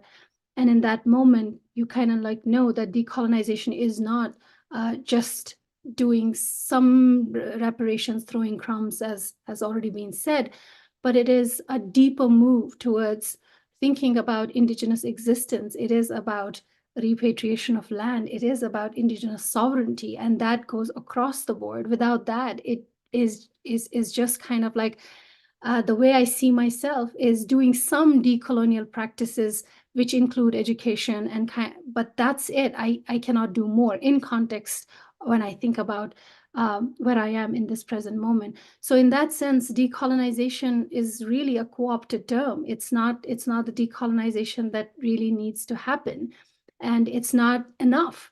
And I also see it being co-opted in such manners that, and also we are also multi-layered. We are not sort of easy propagators as well. I'm a Kashmiri sitting on stolen land. I have my own complexities, which I bring to the table. And how do I engage with decolonization in that matter? Like, who am I to speak to it? And then also my own positionality and historicity with settler colonialism, with colonialism, which brings us to this land. Why couldn't I do this work while I was in Kashmir? Why couldn't I write the same thing like 10, 15 years ago? Why is it that I needed the endorsement of European academia and to sit here and do this kind of work? So all of these are questions that we need to ask. And I know that we have a very urgent and important task at hand, which is to speak for Palestine, to speak for freedom of all Indigenous people from occupation. And that's why I really love this panel and the linkages that we are drawing, that the demon of settler colonialism, which we are acknowledging and which we are also like impacted by in different ways, and the insidiousness of it when we take a look at India, which is like hailed as this post-colonial nation, and how it looks at decolonization. So I think, as I earlier said, that we don't have to uncritically, and we have to unapologetically also engage with the idea of democracy. We are always like caught by neck, and it's almost like, if you don't speak for democracy, you are not a civilized person. Like, what kind of democracy? I was always told that America, and that's the kind of history I was brought in, like the global history where America was seen as land of free, home of brave, and the land of democracy. Maybe that's what also sort of like, creates a pathway for a lot of scholars to be here. But then democracy for whom? It is a democracy for a certain set of people. It's a democracy for settlers, not a democracy for Indigenous people. And I think those questions are very generative for all of us. People are living the tragedies of these questions. So it only behooves that we engage with these questions honestly as people who have come to this stolen land by whatever means, but by whatever post-colonial, so to speak, channels. And to create these conversations so that the genocide doesn't happen and continue incrementally all across. And I feel like this is going to be what India is doing to its own in this moment is also very important for us to understand what it is doing to Indigenous people inside, what it is doing to Muslims inside, what it is doing to Christians inside. That also is part of the DNA of the settler Westphalian democratic system. It has been sort of like, offered, and that it has willingly taken through client politicians. And it's been written about. I feel like the literature is there. Scholars have worked on it. I was very late in my life introduced to many scholars from the African nations, and also questioning the very democracies that they were helping create, like Kwame Nkrumah. And all of this, I'm like, where were these people when I was growing up? Where were the Indigenous scholars? Why wasn't I reading them? But we know the invisibilization and the multi-layered collusions that have been created, and the kind of knowledge that is justified, that is validated, and that is settler knowledge. And even in this moment, we are speaking in that idiom as well. So we need to be mindful of that too.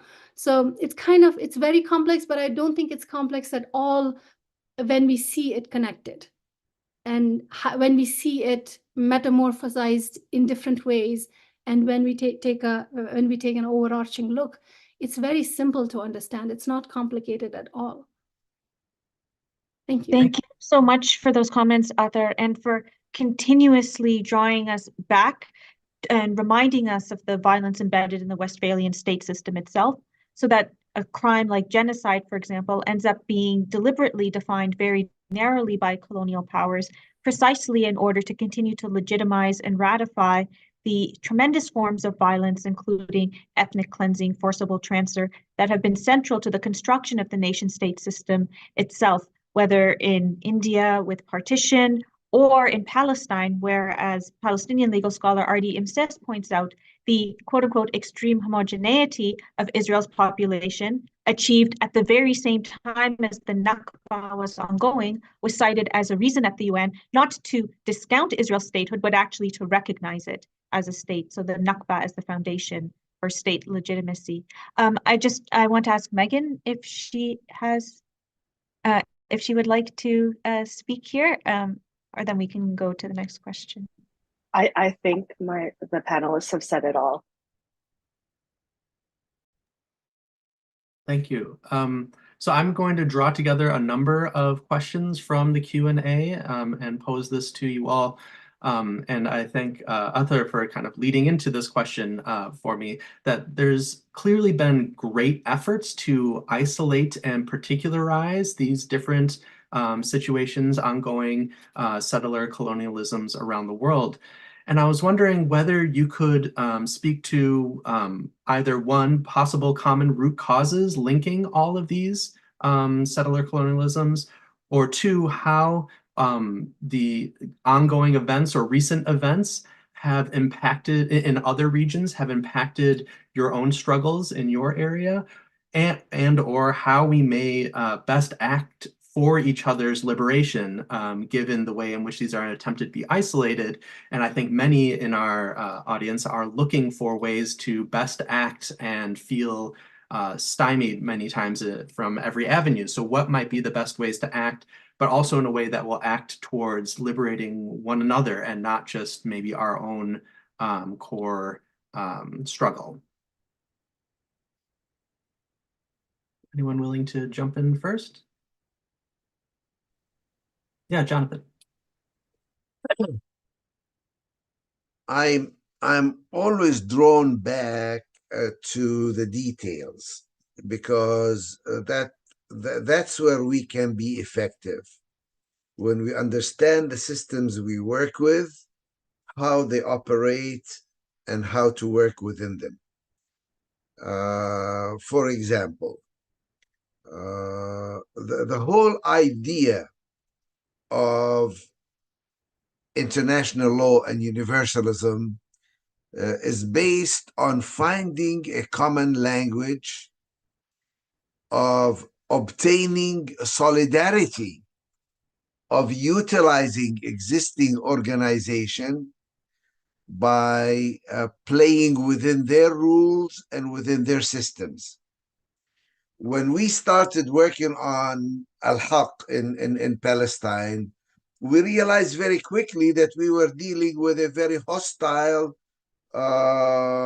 set of Western organizations that already had their mind made up that Israel was the only democracy in the Middle East, and that Palestinian violence was terrorism, and that our systems, our media, our organizations, our civil society was largely unreliable, that we had no credibility.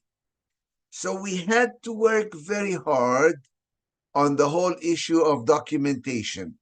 We had to collect evidence that was of a courtroom quality.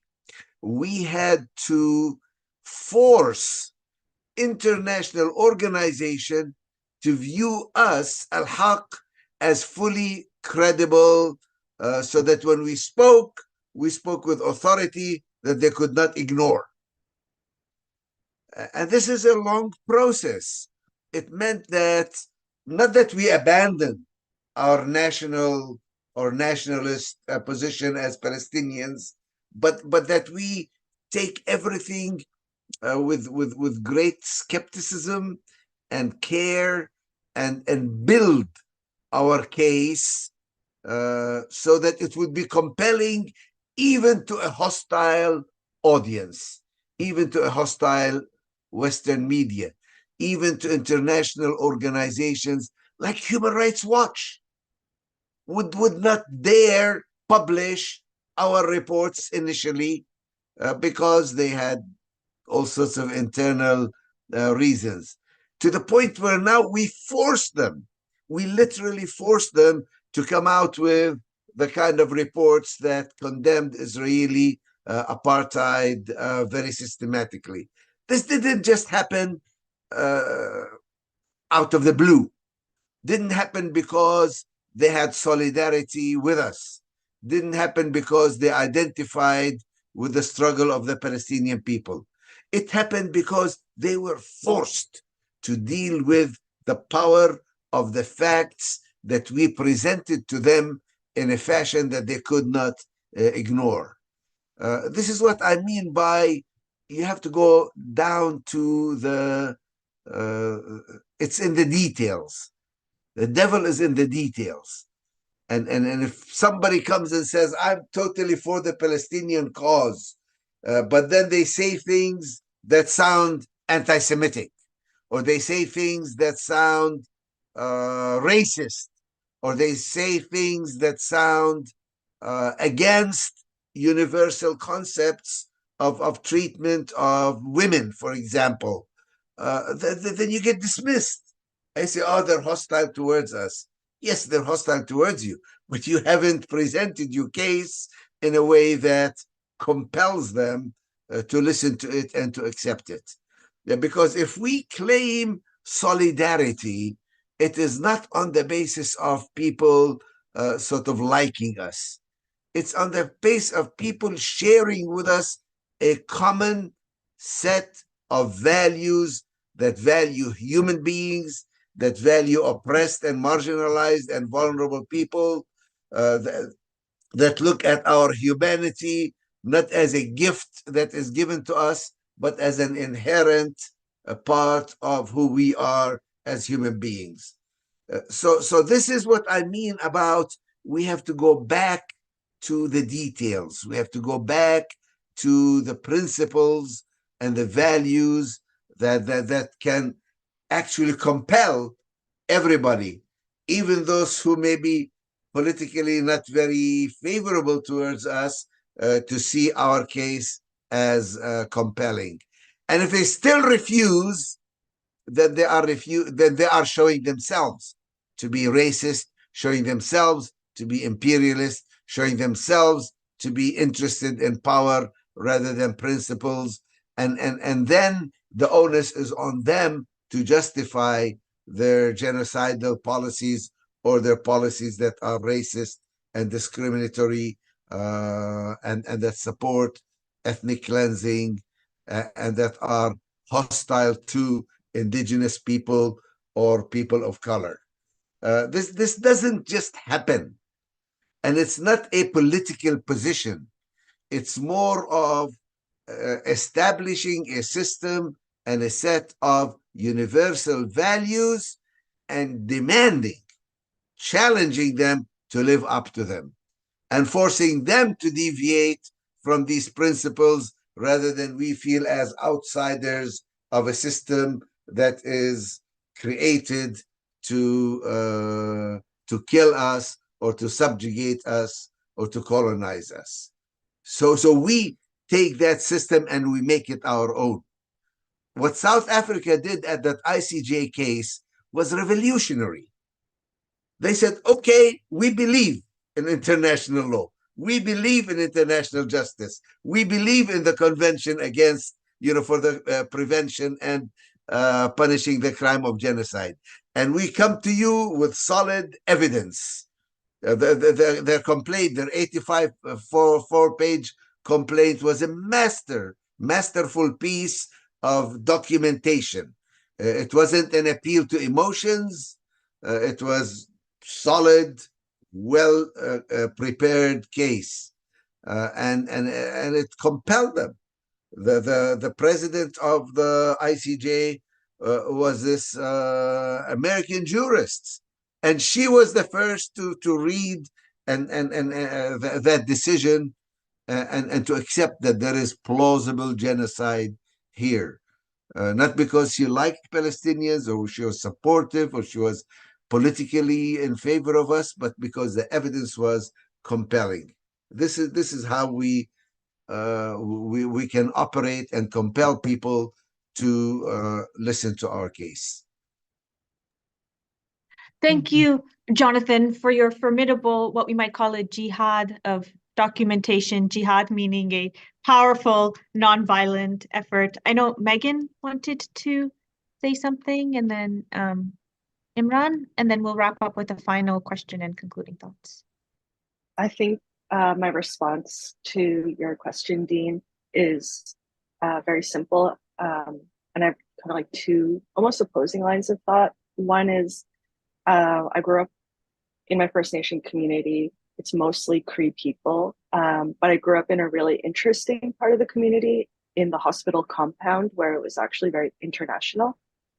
And I think part of working across like contexts and communities is actually just as simple as having relationships with other people. So my mom was a nurse. She worked with doctors from South Africa, doctors from Palestine, and in these everyday conversations was able to talk about points of connection, points of difference, and like be able to develop a political analysis just from these everyday chats.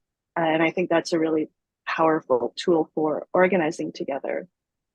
On the other hand, I think about Cindy Blackstock, who has led this incredible fight for equity within child welfare in Canada. And she spoke to a crowd once and said, "You are fighting for children you will never meet." And so, on one hand, it's our relationships that move us. And then on the other hand, we have to develop this incredible empathy for people that we don't know, don't care about, but know there's justice that should move us. And so I think that's what informs me in terms of organizing across contexts.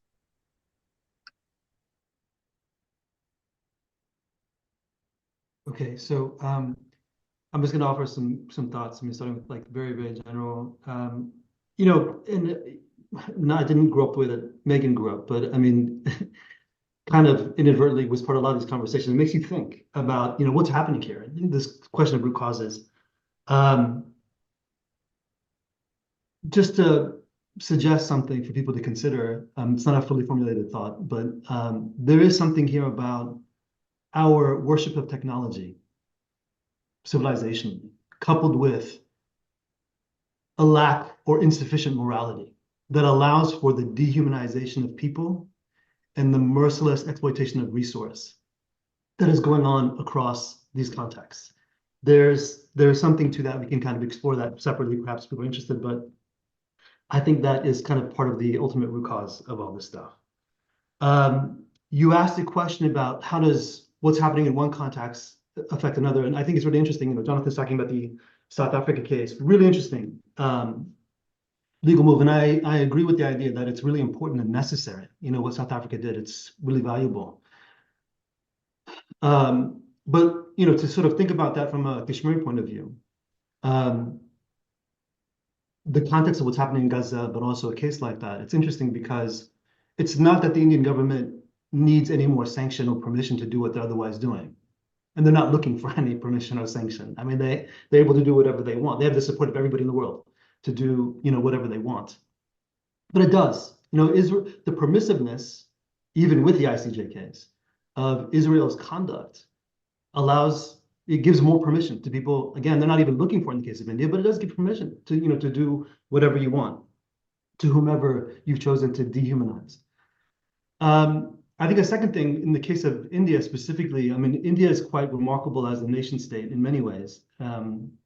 We talked about India being this, leader of the global South as a colonial power. It's fascinating. One of the things that India as a nation state figured out very early on is legal subterfuge. How do you look like you're complying with something, but actually not comply? And they've been, one of my Palestinian friends, he sort of talks about the best practices of authoritarianism, and I think he's brilliant. And I think about like what's the best practices of resistance. That's what this conversation is about. How do we formulate that? Yeah. But this idea of legal subterfuge by nation states, I mean, something that other states have learned from India. It's one of the ways that India I think has been a pioneer and a leader. And so, I saw some of these questions in the chat about, ICJ, et cetera. It's not possible in the case of India. I can explain why separately if you like, but in any event, one of the things that I think. Wait, can you just maybe tell us quickly, like in a sentence, why it's not? India has a reservation, right? Yes. So basically, the way the international system was set up, it's predicated on, as Jonathan was describing, these formative commitments like human rights, but also predicated on ideas of sovereignty, what Jonathan was talking about, and territoriality, what Sylvia was talking about in part. And these things are such that it's the states themselves that choose under international law what is or is not applicable to them. And so when you look at things like a forum like the International Court of Justice, which is the court of the UN, states choose on what topics and to what extent there's going to be jurisdiction or legal authority exercised by that body over them. In the case of India, they have the most extensive, and I mean, from a legal point of view, it's beautiful. From an accountability standpoint, it's damning. Acceptance of jurisdiction under Article 36.2 of the ICJ's jurisdiction. So they've accepted, but by accepting, they've actually withdrawn any basis that jurisdiction could be asserted against them. So you can't get an ICJ case against India. Anyways, it's a longer topic, but I think the point that I wanted to make is that this point about, subterfuge, I think India is in a lot of ways validated. Like, you have Israel being brought to the ICJ by South Africa. India's not going to face that problem. And I think they'll be very happy about that, very proud of themselves. And I'll just go ahead with the value of these things. I mean, to me, like, I don't see these court cases as liberation. I see them as a necessary part of the work. And what it allows for is to confront the lies that we suffer from in a forum that is a forum constructed by these powerful bodies who are perpetuating the lies in their own forum, according to their own principles, right? We can have issues, we can have problems, we can have reservations, we have concerns. But to Jonathan's point, to do all the work to try to get in the door and try to like force your way in and force that conversation is important because it helps surface what's happening. I think the project, this bigger project, it's what Sylvia was saying, at least to me. I'm interpreting Sylvia, but like the deprogramming, we have to imagine bigger possibilities. To start by seeing the world as it is, realistically, honestly. But imagine different possibilities. We can imagine different things together. When we're the other side of just seeing what exists today as necessary or as the only solution. Ather was saying this Westphalian nation-state model. I mean, it's normal. We all see ourselves. I mean, Sylvia said she doesn't, which I appreciate, but most people see themselves as just within this sort of construct of the nation-state. That's a historical anomaly. Like that's only it's a product of the last decades. It's not necessarily true. It's important to sort of rethink. So one of the things I would suggest to people is sort of saying like, what can we do? I think this project is a project primarily of moral and spiritual liberation, not necessarily primarily one of political liberation. I think political liberation is a consequence of moral and spiritual liberation, if well done. I think that's what the ancients taught us. I think it's in a lot of our traditional thinking across contexts, and I think is true. So one thing I would start with is start looking at the world without political lines on maps and see how things, people, issues are related to each other, and then start rethinking what you think you know about the world.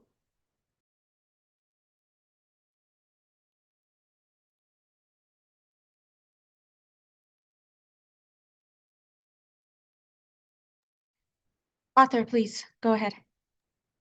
I think most of what I had to say, I just had to add to what Imran is saying. And as I've been saying all along, that we have to question everything that has been handed over to us. And as I am constantly questioning my positionality and the idiom in which I speak in, the vocabulary that I've been taught, just going back to 1947 and thinking about what was done in the subcontinent by the classic colonialism that was ending itself, and the neo-colonialism that it was putting into motion at that time.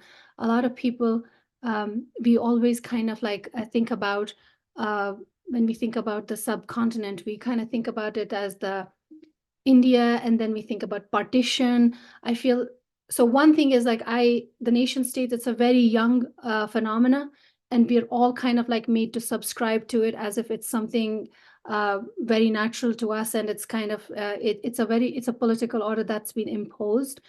We can discuss whether what kind we would want, how would look like as we kind of like think about futurities, but at the same time, just thinking about the solutions that Kashmir was given at that time, just thinking about the idea of partition of India. India now uses the word partition as if it was a continuous civilization from the last 5,000 years. With complete disregard to fact that it was British India and princely states that was brought together by the Britishers. And then it was kind of like given the shape of a dominion. It was not a country, so to speak.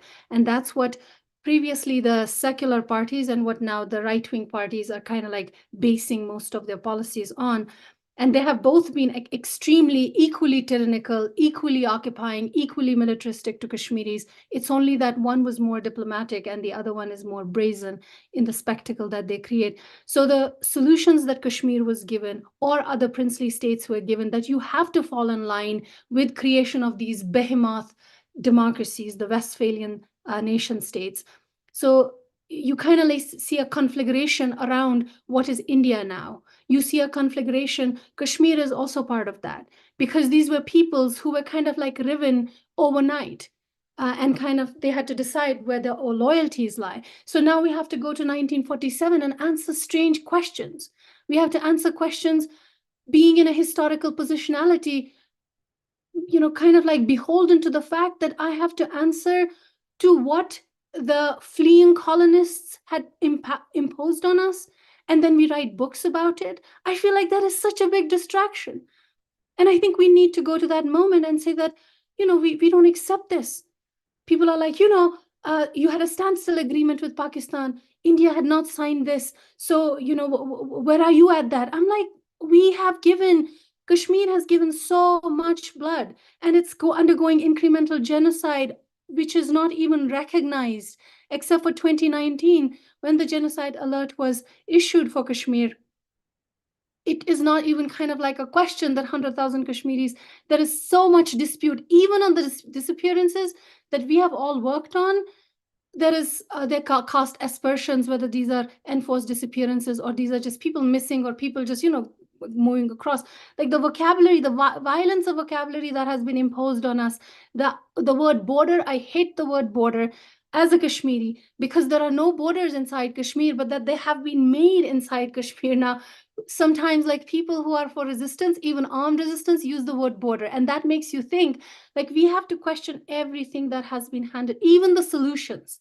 And that's where I feel like while United Nations and the language of humanitarian law, international human rights is very generative, is important, because we have nothing else to fall upon at this moment, but also in this moment, it's a very generative and productive moment, because we are talking as indigenous people to something that was imposed on us, that we can question together. The idea of decolonization that Sylvia also calls deprogramming, which is very important, and what Imran is calling for, which is basically grounded normativity, as indigenous scholars have called it, where we are kind of establishing our connection with the land without the mediation of the settler colonial ideology and vocabulary.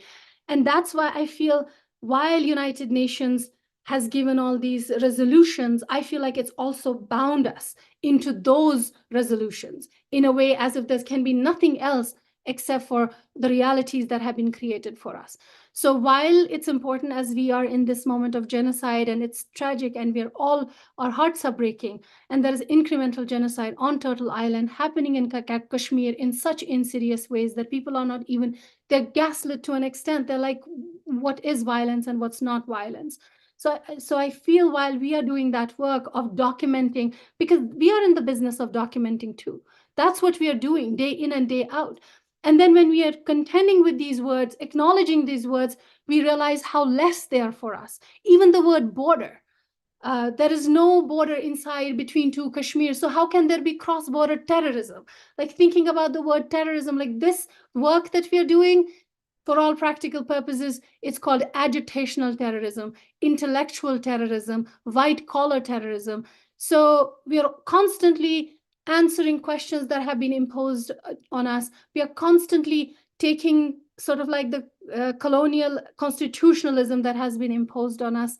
So I think it needs to be questioned while we are working with some part of it that works for us, as like using some of the master's tools to dismantle it, but then also like thinking about how to go about a very organic indigenous way of life that we can have in this Anthropocene, because I don't think the world is ready to, especially the future is not ready to really hold these big behemoths that kind of masquerade as democratic systems, but are inherently extractive, inherently settler colonial, and inherently, set up for and geared for killing of indigenous people, basically.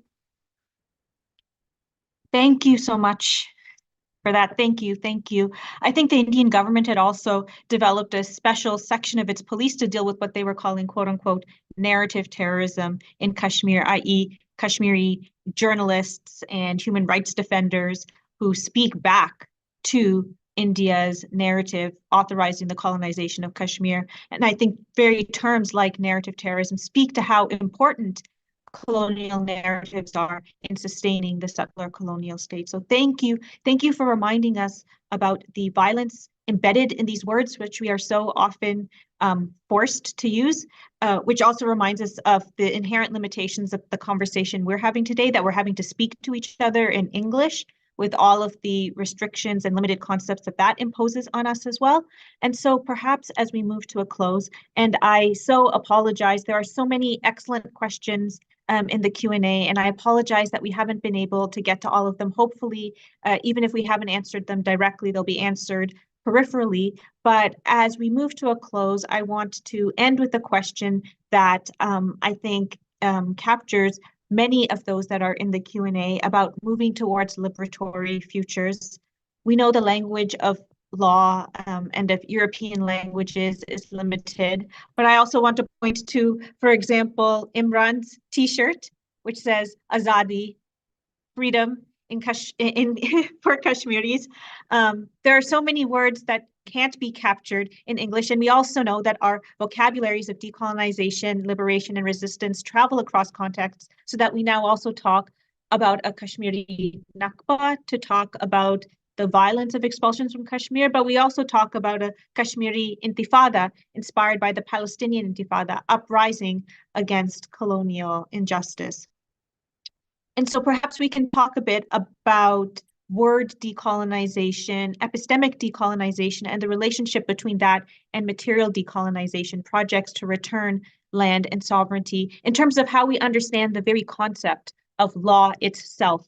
So often in critiques of, for example, abolitionist projects to dismantle colonial state and legal apparatuses, the critique is that in the absence of these state structures, there would simply be a void of law and of order and of ways of organizing our relationships, yet again reproducing the underlying logic of terra nullius, which represented these lands as being empty of any kinds of modes of social, legal, and political organization in the absence of colonizers.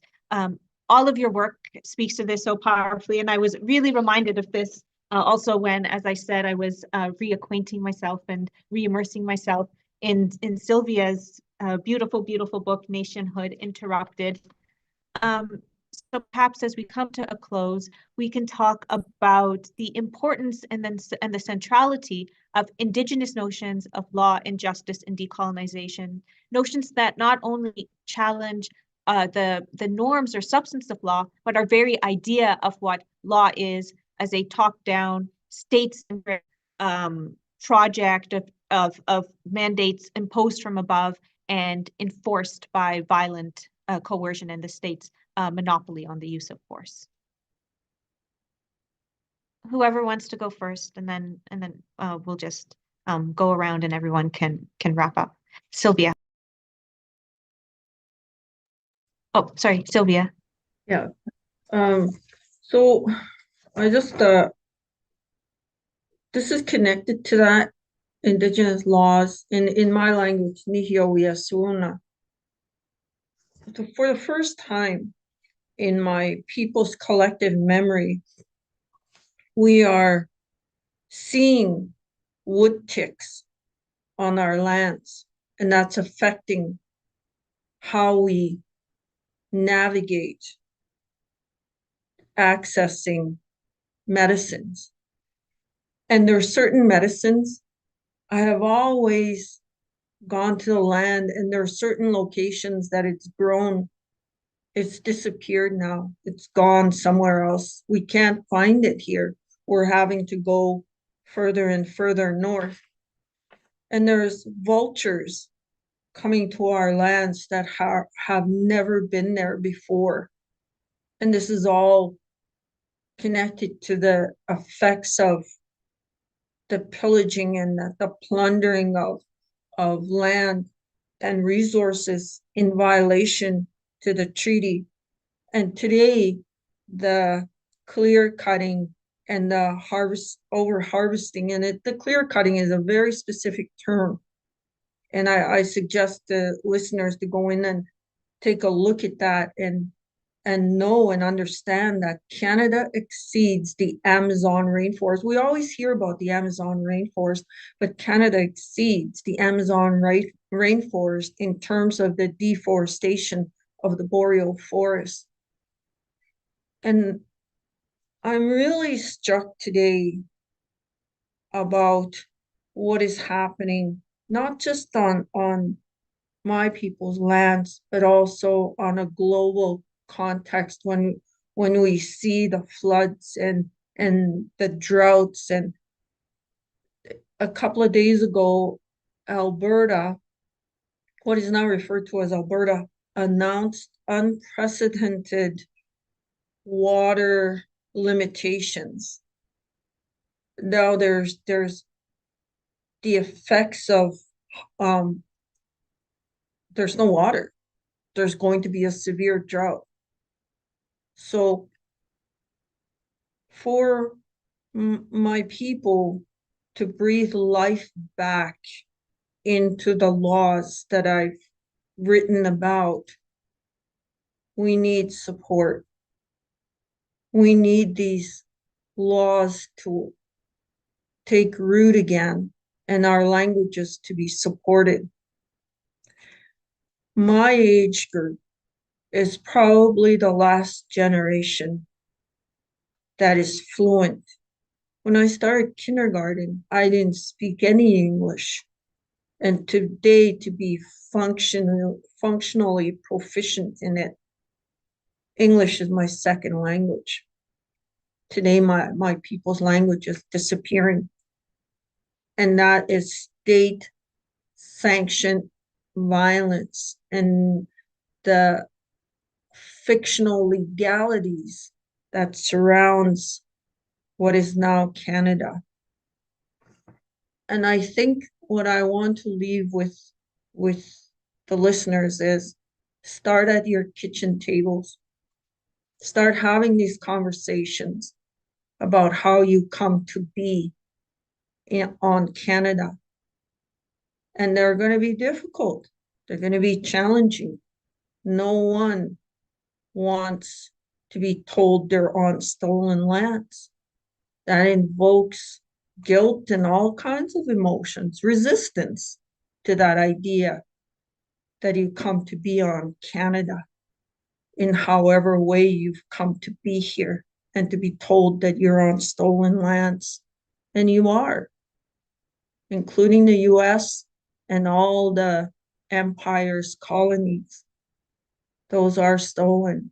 And have those conversations at your kitchen tables with your families about the effects of misogyny, patriarchy, and the imposed church ideologies. Boy, it's going to be difficult. Even when I started at my own family, the men in my family resisted the ideas that they're influenced by church ideology and misogyny and patriarchy and the doctrine of male dominance.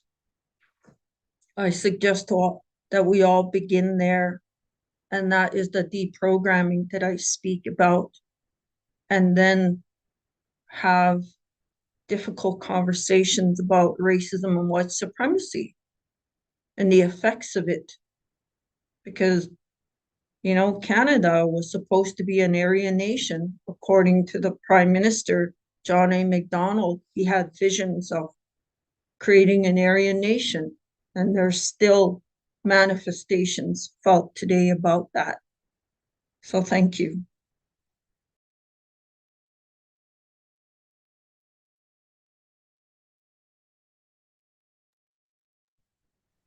Would any of our other panelists like to respond? Jonathan?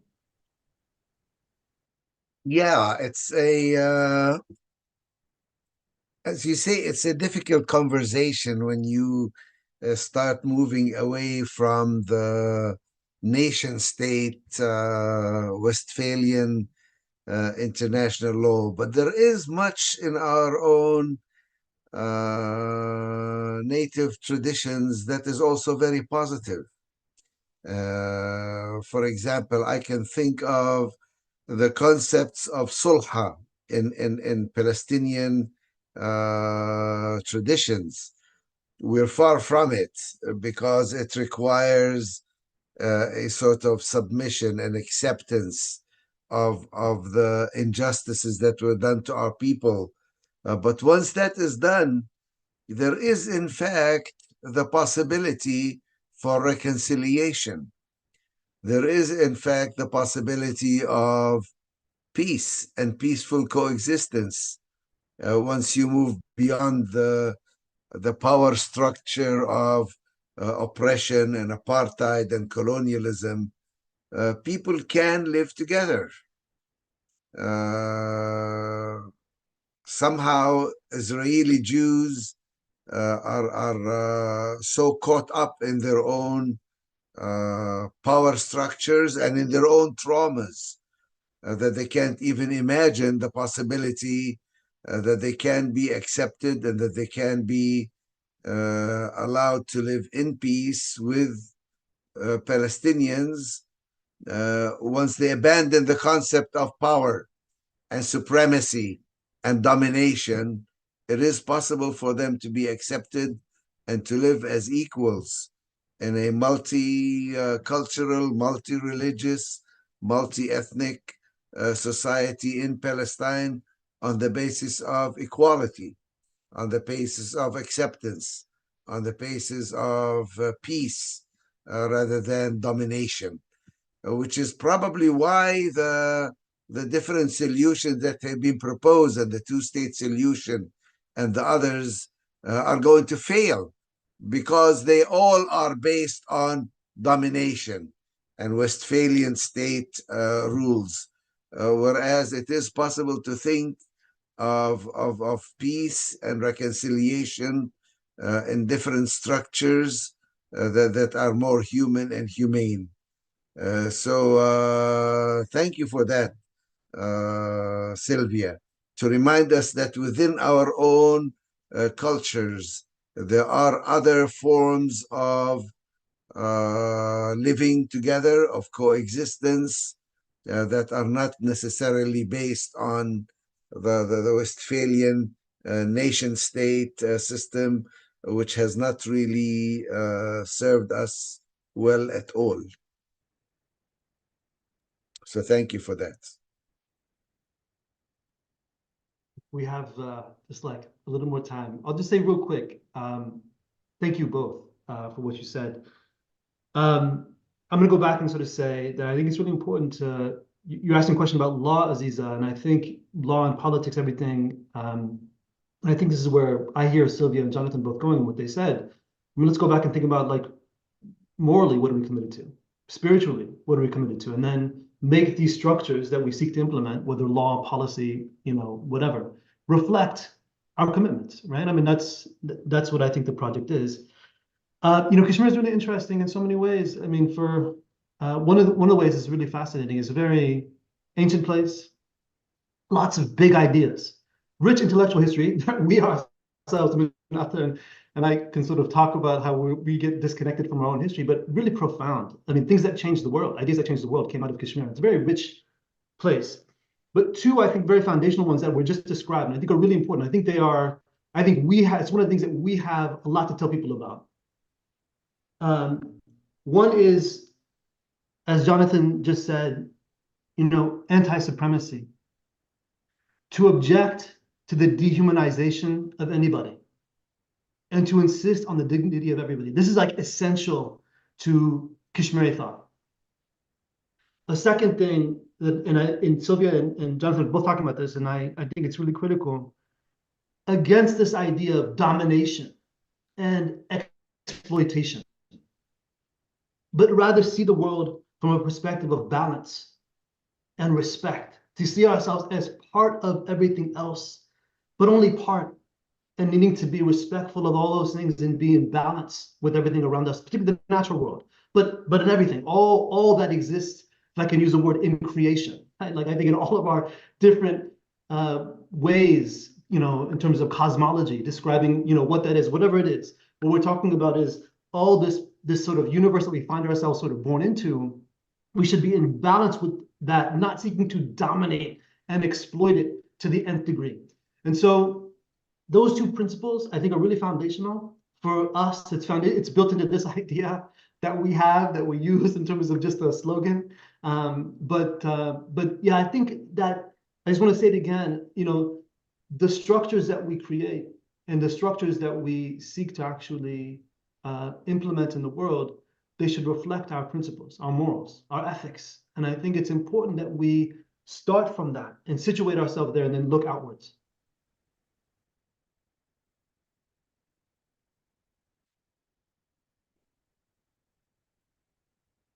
Well, thank you, everyone. A profound thank you to all of our panelists today for giving us powerful ways to rethink and respond to these incredibly difficult struggles we all face today. I also want to thank our audience for their incredible questions and comments throughout today's presentation. And also a very special thanks to our organizers today, the South Asian Diaspora Action Collective, the Kashmir Scholars Consultative Advocacy Network, and Just Peace Advocates, as well as for our incredible co-sponsors. I want to honor them by reading and mentioning all of them. The Academics for Palestine Concordia, the Alliance Against Islamophobia Australia, BIPOC Caucus of AUFA, the Palestinian Canadian Academics and Artists Network, the Canadian Foreign Policy Institute, the Canadian Forum for Human Rights and Democracy in India, Canadians for Peace and Justice in Kashmir, SARAS, the South Asia Forum, Craigieburn Masjid and Community Center, Critical Diasporic South Asian Feminisms Collective, Faculty for Palestine Alberta, Free Kashmiri Political Prisoners, Friends of Sabeel North America, India Civil Watch International, India Labor Solidarity, India Labor Solidarity UK, International Solidarity for Academic Freedom in India, Insurgent Resurgent Knowledges, Justice for Canada, Kashmir Palestine Scholars Solidarity Network, Kashmir Law and Justice Project, Les Collectifs des Femmes pour la Palestine, Muslim Identities and Cultures, Ontario Palestinian Rights Association, Palestinian Canadian Academics and Artists Network, Palestinian and Jewish Unity, Palestinian Youth Movement, Periyar Ambedkar Thoughts Circle of Australia, Project Accompagnement Solitaire Colombie, Punjabi Literary and Culture Association, Quebec Public Interest Research Group Concordia, Quebec Public Interest Research Group McGill, Solidarity Across Borders, South Asia Solidarity Group, Stand with Kashmir, and Students for Justice in Palestine at the University of Alberta. Thank you all so much for supporting us today, and thank you all for being here. We wish you the best going forward. Thank you.